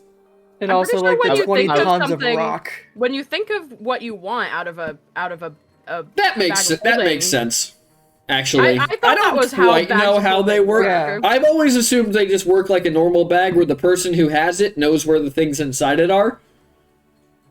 I've always. But I'm imagined also it was fine with- if you think of it, you reach in, you think of the item, and if it's there, you pull it out. I'm also okay with that. So, Newton, you pull out this healing potion, and as you all kind of rush in around this old furbolg, who when you get in, it looks like he's turned one of the rooms into like a makeshift surgical suite. Mm-hmm. Like, there's bloody tools on one side, there's stitches. Newton, you pull out this potion. What are you doing with it? You pouring it directly on the wound? You pouring it in his mouth? I don't know if it worked. I've only ever seen people ingest them. Hands to Lulin. I probably... Oh, okay. I'm going to have him drink the potion, but then I'm gonna take my pocket full of moss and put it on the wound. Okay, so you essentially try to force this potion down his throat. Yeah, if we can. Like, And it seems like it's having a little bit of an effect, but it's not doing great because he's coughing it up as much as he's swallowing it. mm-hmm. Like, you can see the wound kind of begin patching itself, but it's slow going. Can I do... Anybody who wants to look at the wound can roll me an Arcana check.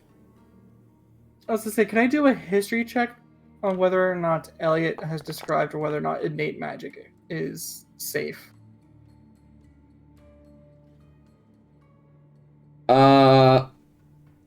Yes, you can give me a history check on that. 18. Elliot, did you say whether innate magic was safe or not?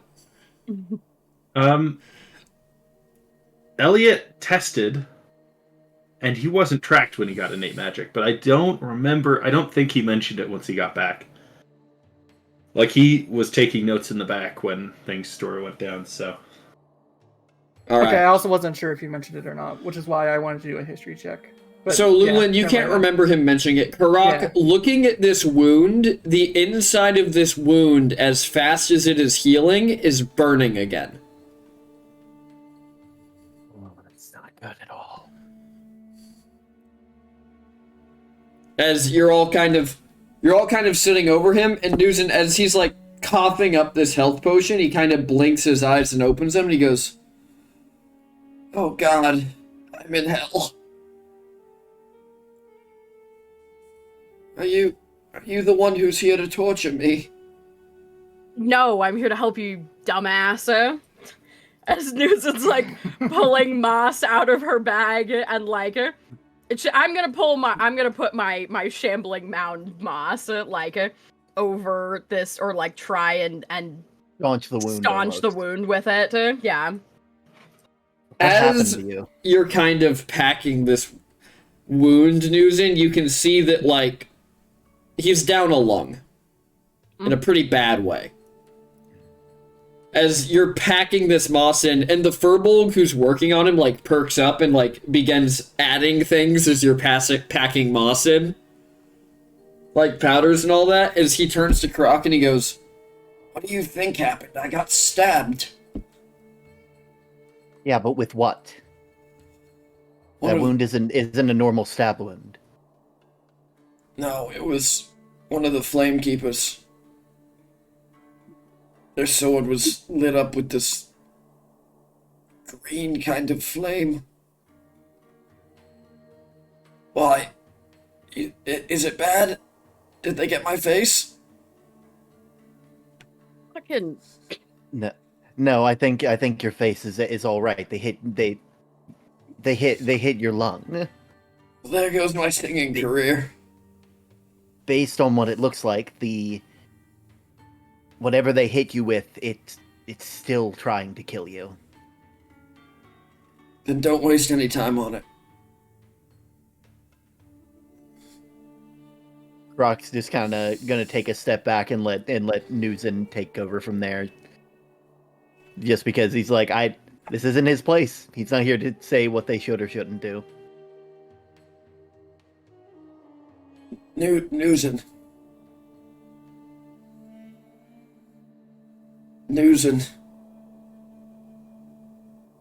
I'm not just gonna let you die. Well, You might be a dumbass, but you don't deserve to die.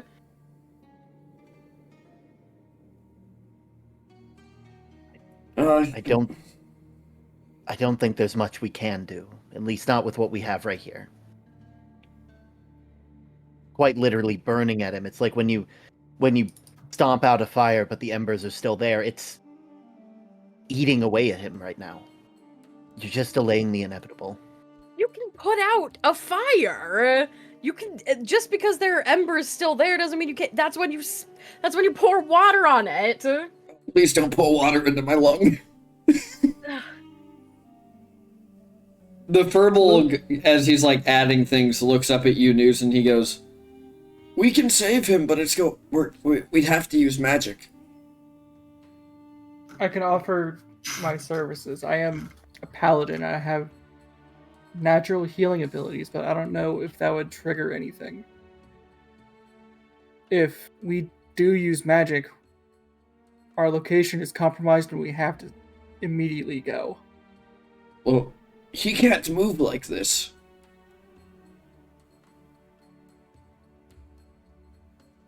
And that's where we're gonna hold on you guys. Okay. Elliot, you Yeah, don't remember waking up. Like it's just kind of a lack of awareness to sudden awareness as you find yourself standing kind of fully healed on this dirt path in the woods. And as you does he recognize him? roll survival. Actually, roll history. You got it, boss. Skills. History. There it is. You do not recognize it. As change the vibe of the music really quick.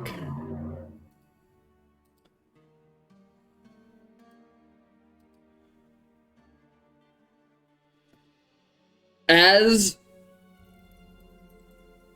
that's not what I want. That is way too whimsical. Yeah. As you're standing on this path, you feel drawn to walk down it.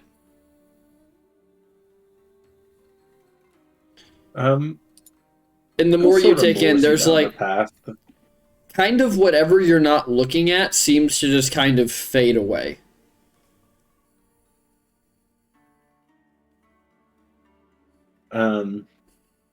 Interesting. I think as he's sort of moseying down the path, he's doing what he usually does when he's in the woods, looking for like traces of small animals or cool looking rocks. If he hears like water in the distance, he'll probably head towards that. As you're walking down this path, you're looking for cool rocks and all that. When you hear the sound of armor clinking at a very like casual pace as somebody's walking towards you. I think Elliot's immediately going to reach for his spell book. When you reach for your spell book, it's not there. He reaches for his like necklace that he usually uses as a spell focus, though I guess recently he's not been using that as the spell focus, has he? I guess no, the spell book is the spell focus, huh? It is. Yeah. So you kind of reach for these two objects that aren't there as you hear kind of a booming laugh and just, huh, you're not going to have any of that here, but you're early, boy. Do I recognize this person? As you look at them as they kind of walk through this kind of shimmering fog and appear before you, it's a very large man in yellow and purple plate armor, with long brown hair tied behind his head and a large brown beard, and you recognize him as Bodril. I've never been early anywhere in my life, but not sure what you're doing here. Is this some sort of dream stuck in my own head again? I wouldn't say you're inside your own head, boy. But I also wouldn't say you're outside of it. Somewhere in between, maybe. Okay. Then what are you doing here? I'm here to guide you down the path. Seems pretty straightforward. Dirt path. Besides, wasn't I feel like I was running from something. Seems like it caught you. Maybe I was running to something? Anyways, oh, well, where are we going then? I can take you as far as the bridge, and then the rest of the path is yours. When you get to the end of it, you're going to look for a gate. If Hey, you I'm just... heading towards a gate, I think. I don't think we're thinking of the same gate, boy. But tell me while we walk, as he kind of like... He like walks up and turns around so he's standing beside you. How have you been? How's my son? I mean, he's been better. So have I guess. Oh, I can World's say sort of that. in a Not many desperate find themselves in the state. realm of death when they're doing well. Sorry, what? You're dead, boy. Or dying, one of No. the two. No, I'm not. No, It's okay. I think you're mistaken. Well, am I dead? Last I checked. Then what's the only way you could be seeing me? Well, lately I've been seeing a lot of dead people, so Have you? could just be. Well, Yeah, that's- I'm not sure why, to be quite frank.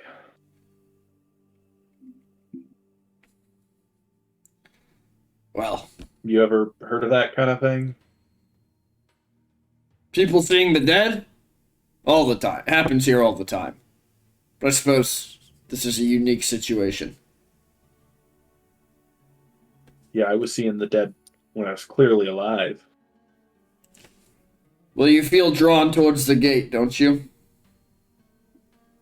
Down this path? Sure. Then your fight's over. If you want it to be. As he's What's like the walking alternative? with you. The alternative is you stay here until whoever's out there decides to save you. Not many do. Yeah, that doesn't seem likely. But Well, I guess we can walk and talk. absolutely. As he begins walking down the road with you. So, last I heard, you had just killed a dragon. Yep, we did that. I think Newson told me all about it. Newson? Aye. Her and Newson's Elrond not came to gonna- visit me for a bit. On the behalf of the kobolds. They did? So you've talked to Elrond since Since I died? since he got infected and memories sort of split up all over the place. I have. How does he seem to you? I didn't get to know him that much before, really. At his core, he's still him. Yeah. But you've changed. Oh, have I? Not that much. Well, you haven't made a single joke yet. What's there to joke about? You're in the realm of the dead boy. What isn't there to joke about? I don't know. Maybe the fact that everybody walks away. Maybe why did you walk away? How about that? Is there a good joke there? I didn't walk away. And I didn't go through the gate. I chose to take on a role to help others walk the twilight path.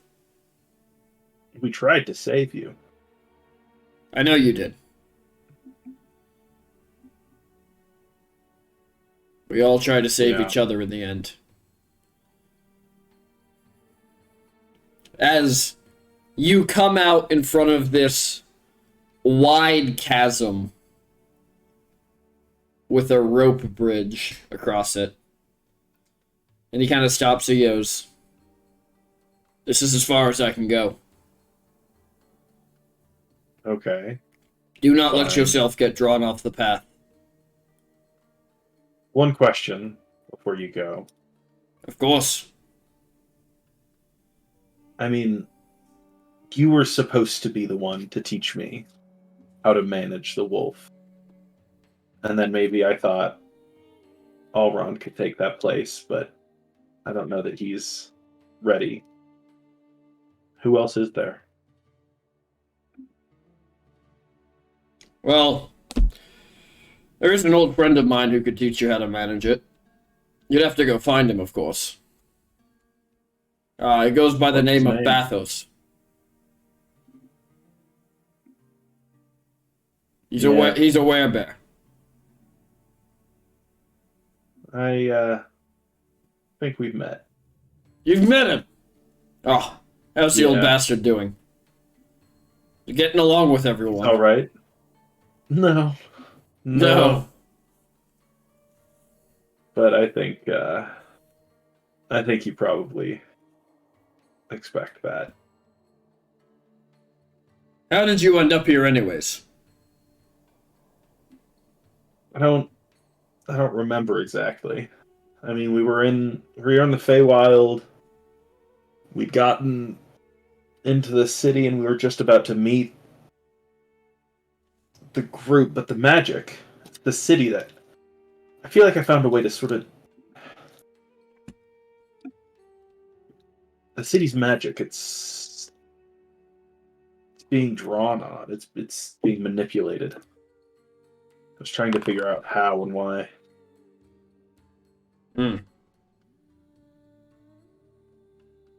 Well, that could explain some of the weirder things I've seen walking the path lately. Oh, Once you get across the bridge, the distance is different for everyone. You're going to see a vortex of souls. It appeared recently. I don't know where they're going, but they're leaving this realm.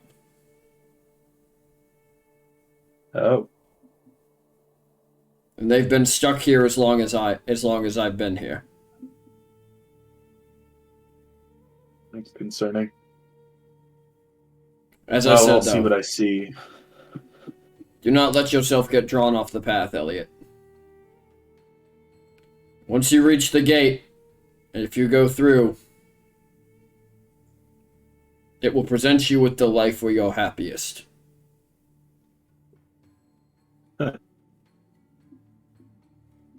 Yeah, a hard thing to imagine. As Elliot sort of turns and heads towards the bridge. As you approach this kind of rickety wooden bridge, on a scale of 1 to 10, how much does Elliot think he's responsible for his place in life? What do you mean? Like, does he think that like more random Does he think chances that from where he does is? he think that the bad things in his life has happened because of him or because of random chance? Oh, he definitely thinks the world's just kind of a fucked place. Okay, so the bridge is very short. Okay. Oh. Just heading on across. You make your way across the bridge, and when you get to the other side, there's kind of a wide open plain of rock and dirt and kind of shrubland. It looks like it kind of looks like the area around Soraya. As you continue Interesting. walking on your way. And we'll cut back to the rest of the party. How goes the plan to save Avery? What are we currently planning, I guess I should ask? Are you going to risk healing him, Lulin? If we heal it, he's gonna like usher to like the other three while the person's still tending to him. Mm-hmm. If I can heal his wound, but we have to leave immediately. If we heal them and leave them, they're just gonna get killed again. We're just leaving them with a beacon of come here and kill me. I wasn't planning on leaving them. Bit of a heal and dash sort of situation. I think Lulin could pick him up. Okay. Lulin picked me up, so the way I see it, what's the point of any of this if we can't use what we're able to do to save other people? He's an influence to the cause. He doesn't deserve this kind. He doesn't deserve to die here. Oh, I agree. I don't think he should die. Yeah. It's a hard decision. I Now will the time also leave this decision to him. that seems like the best course of action.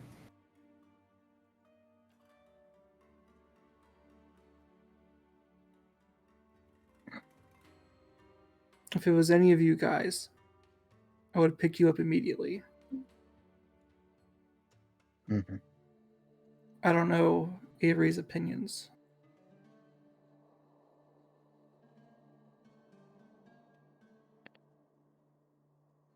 Well, no use sitting here and talking. Lilith's Avery? going to Was go it? up to the doctor and Avery. Mm-hmm. Gonna approach as And well. Lilith's gonna like cup Avery's face. I can heal you, but we'll have to immediately leave. And I'll be willing to carry you.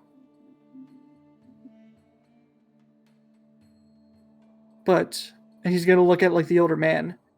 If we do decide to go through with this, I would like you to leave now, Get a head start. so and you're all not caught up in the crossfire. that. Mm-hmm. Avery kind of looks up at you, Lulin, before he turns to Karak, and he goes, "My name is Avery. I don't think I ever caught you once." My name is Karak. These fine people saved me in the forest not too long ago, and They are good Well, at I that. mean, They are good at that, aren't they? they are very, very good. Karak has been a lovely guide through the Feywild. A lovely teacher. Been doing my best. I'm And most not, importantly, another name to add to the list of saving our tail ends. And Lulu's just gonna smile and giggle. Karak's gonna kind of scratch the back of his head, just kind of like, thank you, Lulin. I don't think I'm the best at this, but I'm happy I've been helped. But this is your choice at the end of the day, Avery. What's my choice? But it wouldn't be right. Whatever you to- want, I will be get- beside you, no matter what. I get to choose whether I die tonight or not. I get it. Oh. I don't know you well enough to make that decision for you. Mm-hmm. But if you heal me, you have to leave. And if you have to carry me, you could get killed. I trust the people behind me with my life.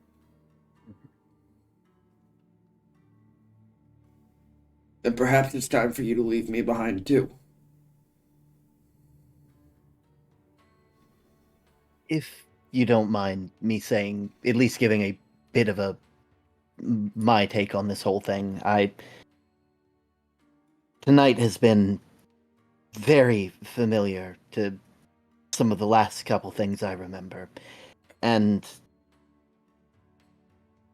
back then, I had the choice to leave somebody behind. And I didn't. And I did my best to bring them along with me. And what happened to them? Nope. They saved me. Took me a long, long time, and I was gone, and I lost a whole lot, but what's the point of all of this if we can't help each other? I wouldn't be here without if I didn't stop to help them. I think Lulin can agree that we all have a bit of a target on our backs at the moment.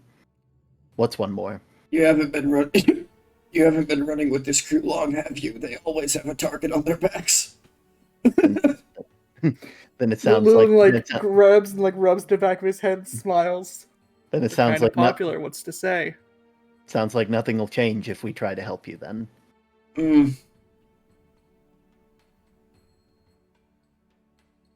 Listen. And Croc just kind of takes a step back just to be like, I'm done. At this point, whatever you say next is your choice.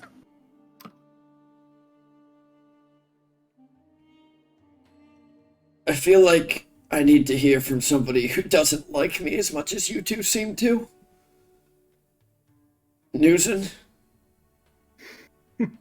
I think this entire time, Newson has just been like looking at her hands and kind of frowning and sort of worrying at her fingers. And she sort of looks up at him and she's like,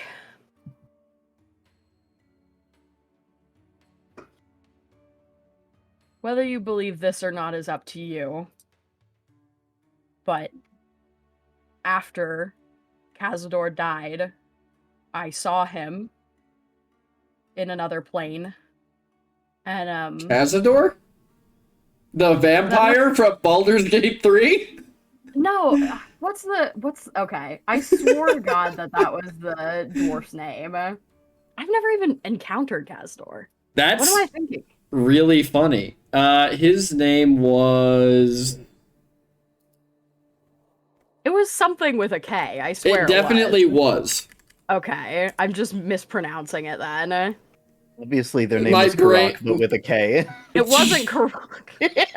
It was. I'm sorry. Like, you said Cazador, my brain just shot off towards Baldur's Gate. Mm-hmm. Yeah, I've not gotten anywhere near that fight or anything. His name was... Kazor. Kazor. You just added an extra syllable. Okay, I knew it was like, I was like, that's definitely, like... In the ballpark. It was very in the ballpark. Okay, Kazor. And he told me that you all had to keep living for him. He didn't want you all to join him too soon, and now is too soon, okay? Oh fuck, now I have to honor the wishes of the dead. Yeah, if you go too soon, he's gonna probably throw, like, a keg at you. Oh, that would hurt. He's done that so many times. Yeah. So if I live, we run, and if I die, I run. And I'm not particularly good at cardio. probably worse with the lung. Yeah, you'd be especially bad at it right now. Thanks, Newson. You're always so inspirational. You feel a whack at the back of your head. Oi, don't do that to her. That was funny.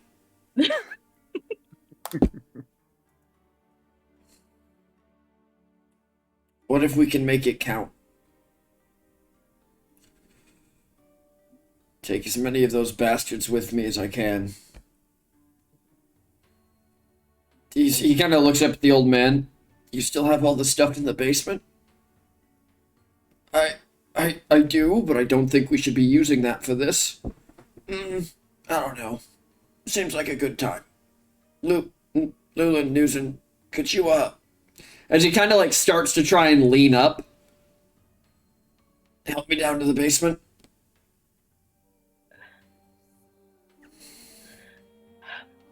Yeah. I got you, bud. Yeah. Newson goes to one side to... Yeah. He kind of, like, props himself up, puts a hand over your shoulder, over both of your shoulders before he takes his hand off your shoulder, Lulin, he keeps trying to, like, hold the moss packed into the wound. Mm-hmm. As you all hobble down to the basement. If Newson, like, holds him up by his torso, Lulin's gonna hold him up, kind of like using, like, his arm as a seat, and his other one's gonna be, like, wrapped around his torso and holding that moss in. Just so he has very little to do. So, there's an idea here that, well, if they can detect our magic, then we could technically bait them? If that makes sense? Yeah. As he kind of, like, points to a trap door in the floor that's clearly to the basement.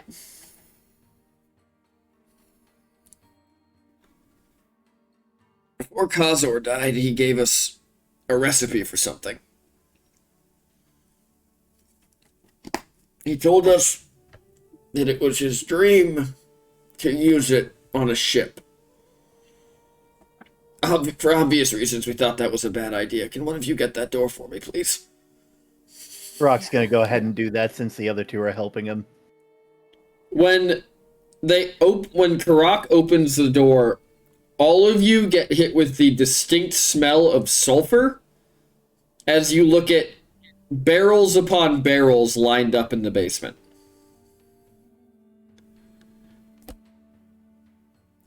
So hear me out. They can't track us if we're dead, right? Or if they're dead, right? Yeah. Most things fine. It's very hard to track things when you're dead. I need a spellcasting focus. Karak, I think, might have one. He kind of, like, takes it from you and begins drawing something out, and he goes, the good thing I learned from the elves is that they're very good at making a delayed blast, so here's what I say we do. Once I get this done, you heal me, and then we run like hell. Sounds like as good a plan as any. Mm-hmm. Well, I set this up. Whichever one of you upstairs is Aries' bag. It has her notes in it. Might give us an idea of where she's gone off to. Lyra, if you could. And then Nice. Lyra fucks off upstairs. Lyra fucks off upstairs.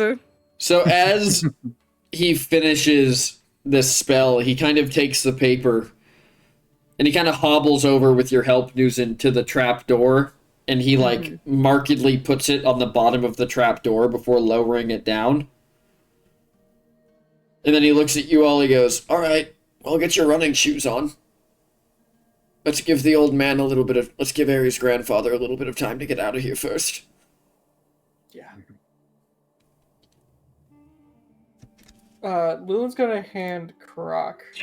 Lulin's going to empty out a couple of satchels of, like, because he has, like, an assortment of herbs and stuff. Mm-hmm. He's also going to pour out. Seeing you lay all this out and knowing who you are, Avery looks at you, Lul, and he goes, "Oh God, are you gonna cook me?" Not to be mean, but I don't think you would make a good meal. Too lean. We did find a wand recently that would How force dare you to cook you. yourself. It would. Excuse me. What? I really don't like the wand. Elliot loved it. It's really fucked up. It really is. I couldn't stomach anything made by that. Food that cooks itself. Imagine that. Yeah. Oh yeah. Oh, Drago would be thrilled. Oh yeah. He's gonna love it when we show it to him. Oh, we have to get him out of prison first. When we show it to him. So many of our friends are gone. Suppose that makes me the last one standing, doesn't it? Means you're a survivor. No, just means I was right when I told them I was the most slippery and they laughed at me. And then I got stabbed. Seems like every time I run into you, I end up getting stabbed or captured. It's almost like God has something against me.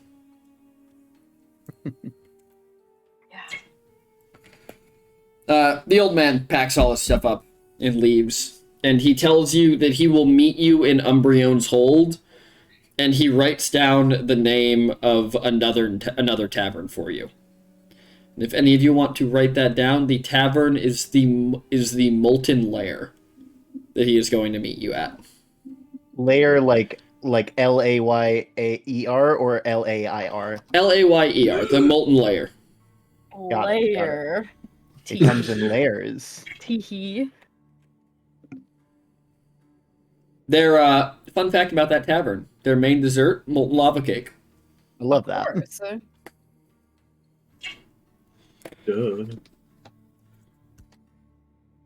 The old man leaves, and Avery kind of like props himself up, and he looks at you, Lulu, and he goes, "All right, let's get ready to run."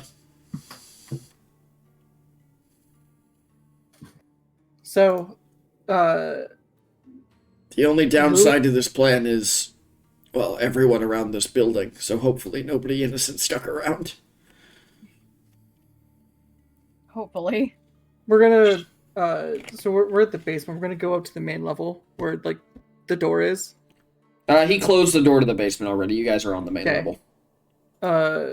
Lewin's gonna pump 30 lay on hands into him. Okay. And then immediately cast Long Strider on myself. So you watch as this wound... Are you using any of the lay on hands to cure? Yeah, it would be specifically at, like, his hand would be, like... I don't want to sound so gross, but, like, his hand would be, like, not inside, but, like, to the lung itself. Okay. So you're curing the magical effect on it and then using the rest to heal. Yes. So it'd be a total of 5 would go to the magical effect, and then 25 to healing. He kind of takes a breath in as you do it, just... Oh, that does not feel good. Nope, and then Lulun's going to cast Long Strider on himself. As he watches you cast Longstrider, he looks up. Oh, I have a feeling this is going to feel worse. You're about to carry me, aren't you?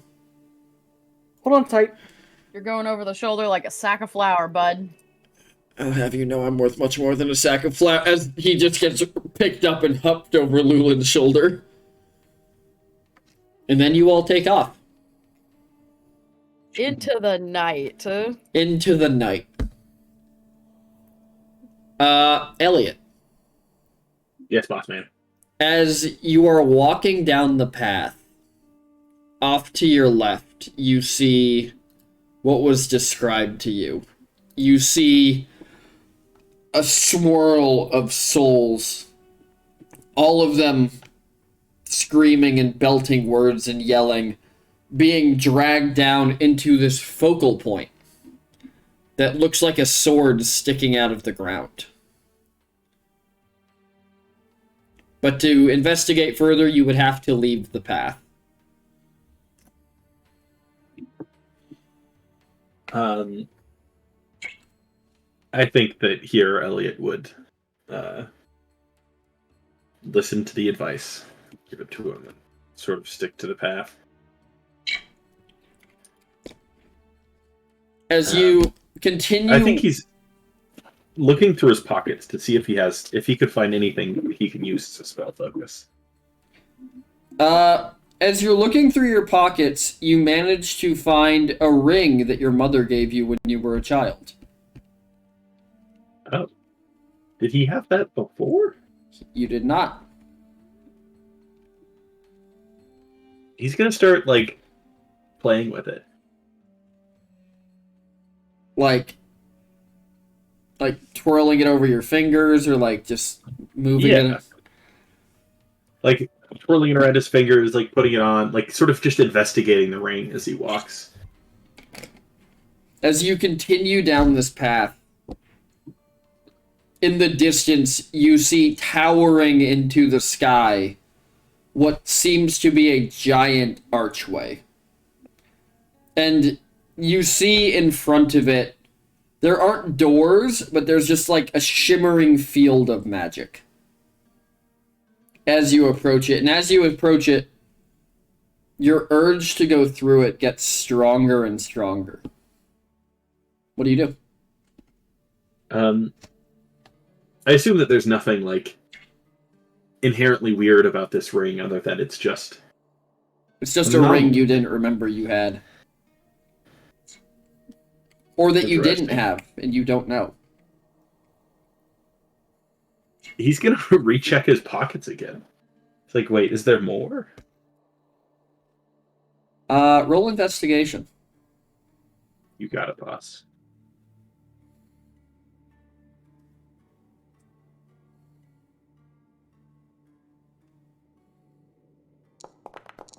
God damn. As you're investigating more, you find buried deep in one of the pockets of your jacket, you find a silver locket. What's he find when he opens it? Inside the locket is a picture of your mother, and roll me a history check. Oh, not history. That's the one I'm bad at.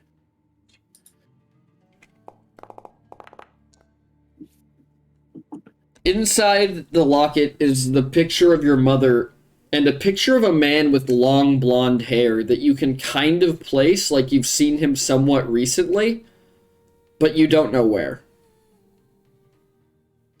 But he has your eyes.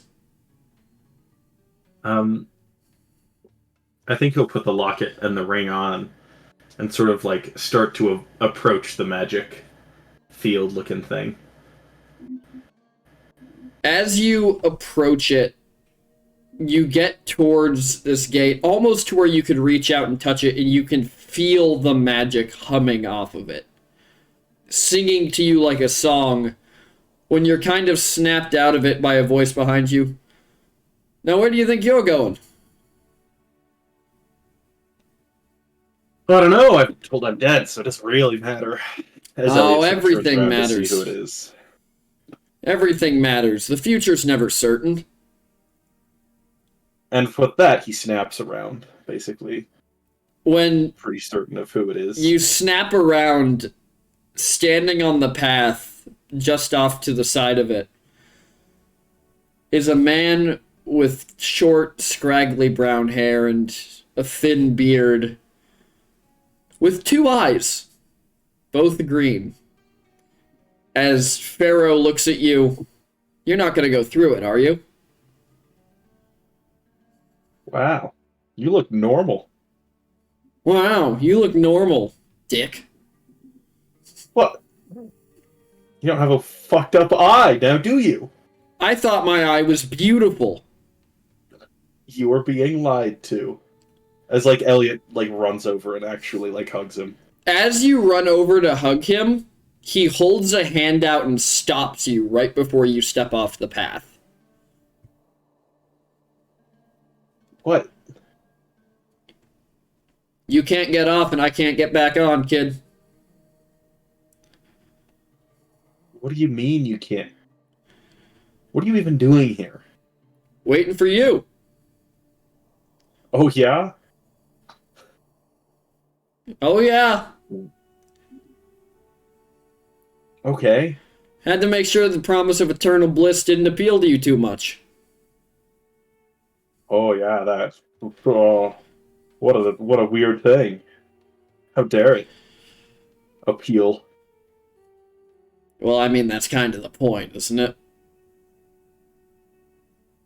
You I didn't sell your soul, which means you have the choice on where you want to go.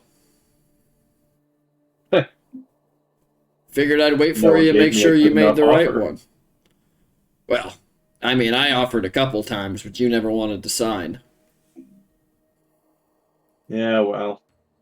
Didn't have the best terms. Well, I mean, I was offering you a passing grade in all your classes, so I guess if that's not the best terms for you, if you don't really want It to... doesn't really mean anything, does it? Well, I mean, no, not in the long run. But, Yeah. I mean, come on, Elliot. Is this how your story ends? Ellie just sort of like looks around. What are the options? What am I gonna go like explore this place and like find them as Elliot sort of like pulls out his amulet? Like, as far as I can tell, this is the end of the road. What have I told you about the end of things? They're never set in stone. Exactly. So why would this be? I mean, you're I still don't on the know. road, which means someone's still fighting to save you. Yeah, well. When did you fall off the road? About the time I realized you were gonna need a distraction. A distraction? Oh, You shouldn't yeah. have got. Look, if being on the road means someone's trying to save you, I haven't thought for a second that you were beyond hope. I know you haven't, and I appreciate it. But here's the secret. If I wasn't here, would you have gone through that door already? It. I don't know. Maybe. Would Well, I be here at all if you were with me out there? none of us would be here if I was still out there. We'd probably all be through the door already. Yeah. But I have... Well, we don't have a lot of time left. They're almost there. Until what? Time until they bring you Who's it? back! Who? Well, they're not your friends yet, but they will be. Is that right? A man I'm can not the hope. most likable. Neither was I, and you were all willing to die for me. Yeah, well. Didn't exactly let me now, did you? I felt it in that room. You feel I was something so like... close. You feel something like tug right behind your shoulder blades. You were closer than I thought you'd get, honestly. That was you, wasn't it? You played with fate. You stopped me from saving you. He kind of cracks a smile as you watch a tear just roll out of the corner of his eye. Well, I've never liked to play a fair game. You're a bastard, you know that? Takes one to know one, kid.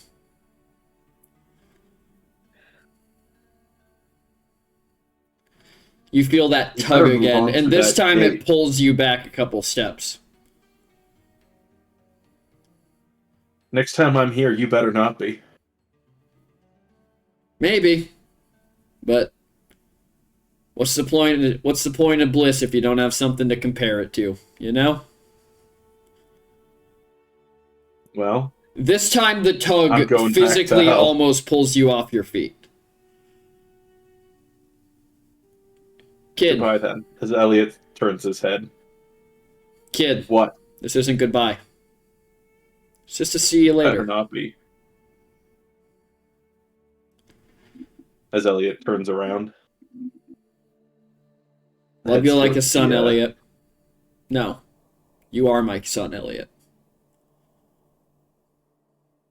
Give him Damn hell. straight. As this line tugs a final time, and your eyes open up, and you are in a dark cell, seemingly covered with this volcanic glass. As 3 or 4 people are over you, you hear Drago's voice. We got them back! We got him back! Keep him awake! Keep him awake! As a furbolg with long black hair kind of leans over you. Are you okay? Are you okay? Talk to me. What's your name? Elliot. Elliot, I have good news. You're gonna make it. Make it for what? Where am I? Well, unfortunately, you're in prison. But you're with the rest of us. God's sake. The rest of us being? As he, tries to sit up.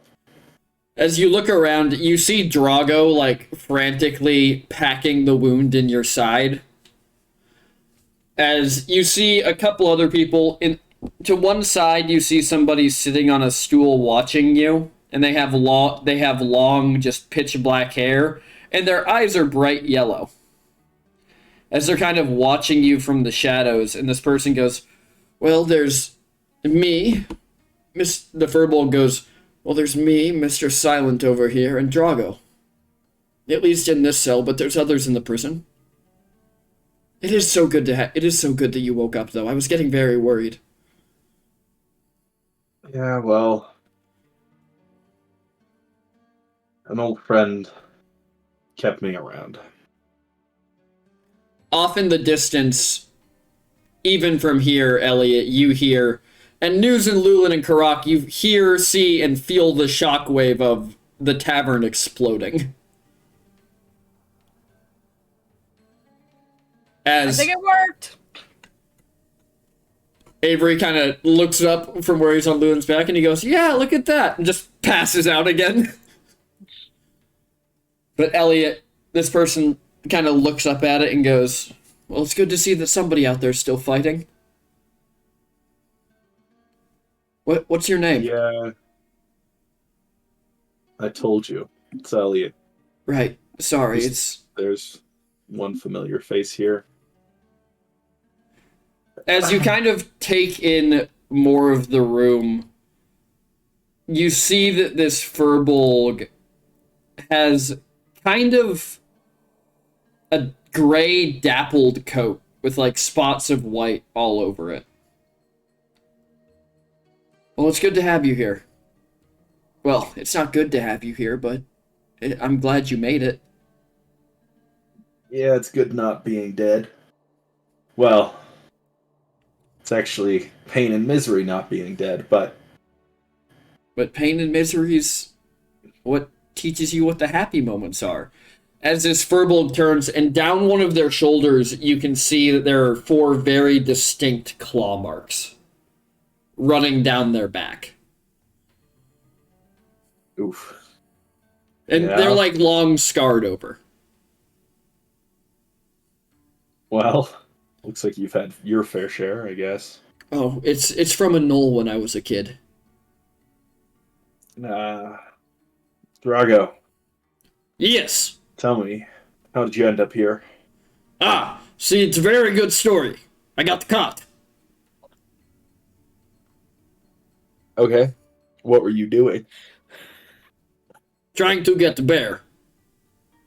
Oh. Yeah, well, he was on my list too. Ah, but now that you are here, we can escape. I sure hope so. Ah. You are smart, man. I'm assuming you'll come in here with plan. We can make one. Good. I did, after all, train under the Great Nom for quite some time. Ah, yes, the Nom. How is he? Yes. MIA. That is unfortunate. The Nom would be very useful to have here. Yeah. Very much so, yes. Anyways, our friend here did not introduce themselves to you, and the man in the corner has not introduced himself to anyone, so I, Drago, will do the introductions. As you know, Elliot, I am Drago. You are Elliot. This is Kieran, Yes. and I still do not know that man's name.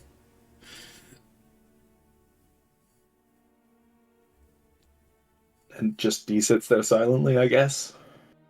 Ah, you need your time to rest. I will go find you food. Wait. Is Avery's sister here? Avery does Sword. not have sister that I know of. Wait, Avery, who's the other one? You mean Ro? Yeah. Ah, he's here. Not in here. He is on a different level, but he is in the prison. Okay. Can't leave them here. We need to grab them before we leave. Understood. But what do you need? You need something to eat, something to drink? I think I need sleep. As he sort of like rolls over to his not wound side. The darkness kind of blissfully takes you at that point. The rest of you, you're kind of running through the streets with Avery kind of haphazardly guiding you over Lulin's shoulder until he leads you guys, I guess directs you guys to a small room in the back of a building off the beaten path that seems like it's kind of been abandoned. And that is where we're going to end our session. Oh boy. Oh boy. I really Very. thought that you were like, yeah, I can't come to D&D anymore. I gotta write myself out of the fucking thing for how much you planned that. Ooh. So rude. That is Yeah, so we rude. decided to bully you. That Yeah. is such bullying. You smart ass genius. Anyways, everybody, thank you for joining us for another disaster tour through Bits, Crits, and Halfwits. I hope everybody had fun. Thank you to everybody who raided in, everyone who followed, that Nerd Max, thanks for and Vital, thank you for either buying your own or gifting subs to the community. Let's go. Silver Strikers, Fruit Newt, and obviously Sky, thank you for the raids. Of course. I mean, those who have been around long enough for the campaign know that the only place it goes from here is chaos. Yep. Let's go. Don't want to miss the next few, especially. Make Exactly. sure to tune in. Thank you to all of our players. We have Elliot Burning Oak played by. It's me, Isaac. And my favorite moment was when I almost made Sky rage. I could feel it. Moments away. Which part? I don't know. One of Yes. them. And then we have Karaka Reem played by. Hello, it's me, Terminian Link, and my favorite part. I'm not gonna lie, it has to be like Lulin picking up Karak the moment it's like we all need to run as fast as possible. That legitimately took me off guard for a second. It's also funny because Karak is not a small person like Lyra is. Yeah. No. Weirdly enough, I Lulin's think also a big man.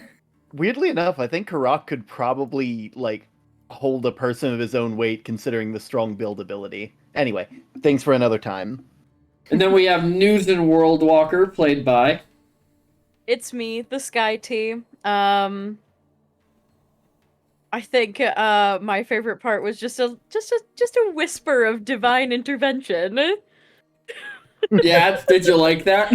I did like that. I did. Hey, willing They to like- meddle. Willing to meddle. And then last but not least, we have Lulin Boldspeaker played by. It me, Brando. Woo! Elliot, fucking you fucking crushed it today. Everything Isaac and Elliot did today was 10 out of 10. Isaac and Elliot, separate beings. Especially, let's give round of applause in chat for Yeah. this. Round of applause This out of lad. chat. Mhm. Yes. All right. And as always, everybody, I'm PT, your disaster tour guide. Listen, for anybody who's new, and I know there's a lot of people who have never seen us end an arc before, but once I put my foot on the gas, I don't take it off until we hit the wall or go through it. Just like that Minotaur. Just like a Minotaur. Exactly. So be sure to... I wouldn't miss the next couple. But everybody, we're going to send you over to Glitchdrune playing Escape Simulator, which is what Elliot's going to be playing for the next couple weeks. And until next time, which may be tomorrow, because I'm finalizing all the deep break stuff so we can get it ready for Wednesday. Hell yeah. Ooh, very exciting. Don't do anything I wouldn't do. From what you saw tonight, we all know where the bar's at. Have a wonderful rest of your night, everybody. We'll see you then. Bye, everyone. See ya.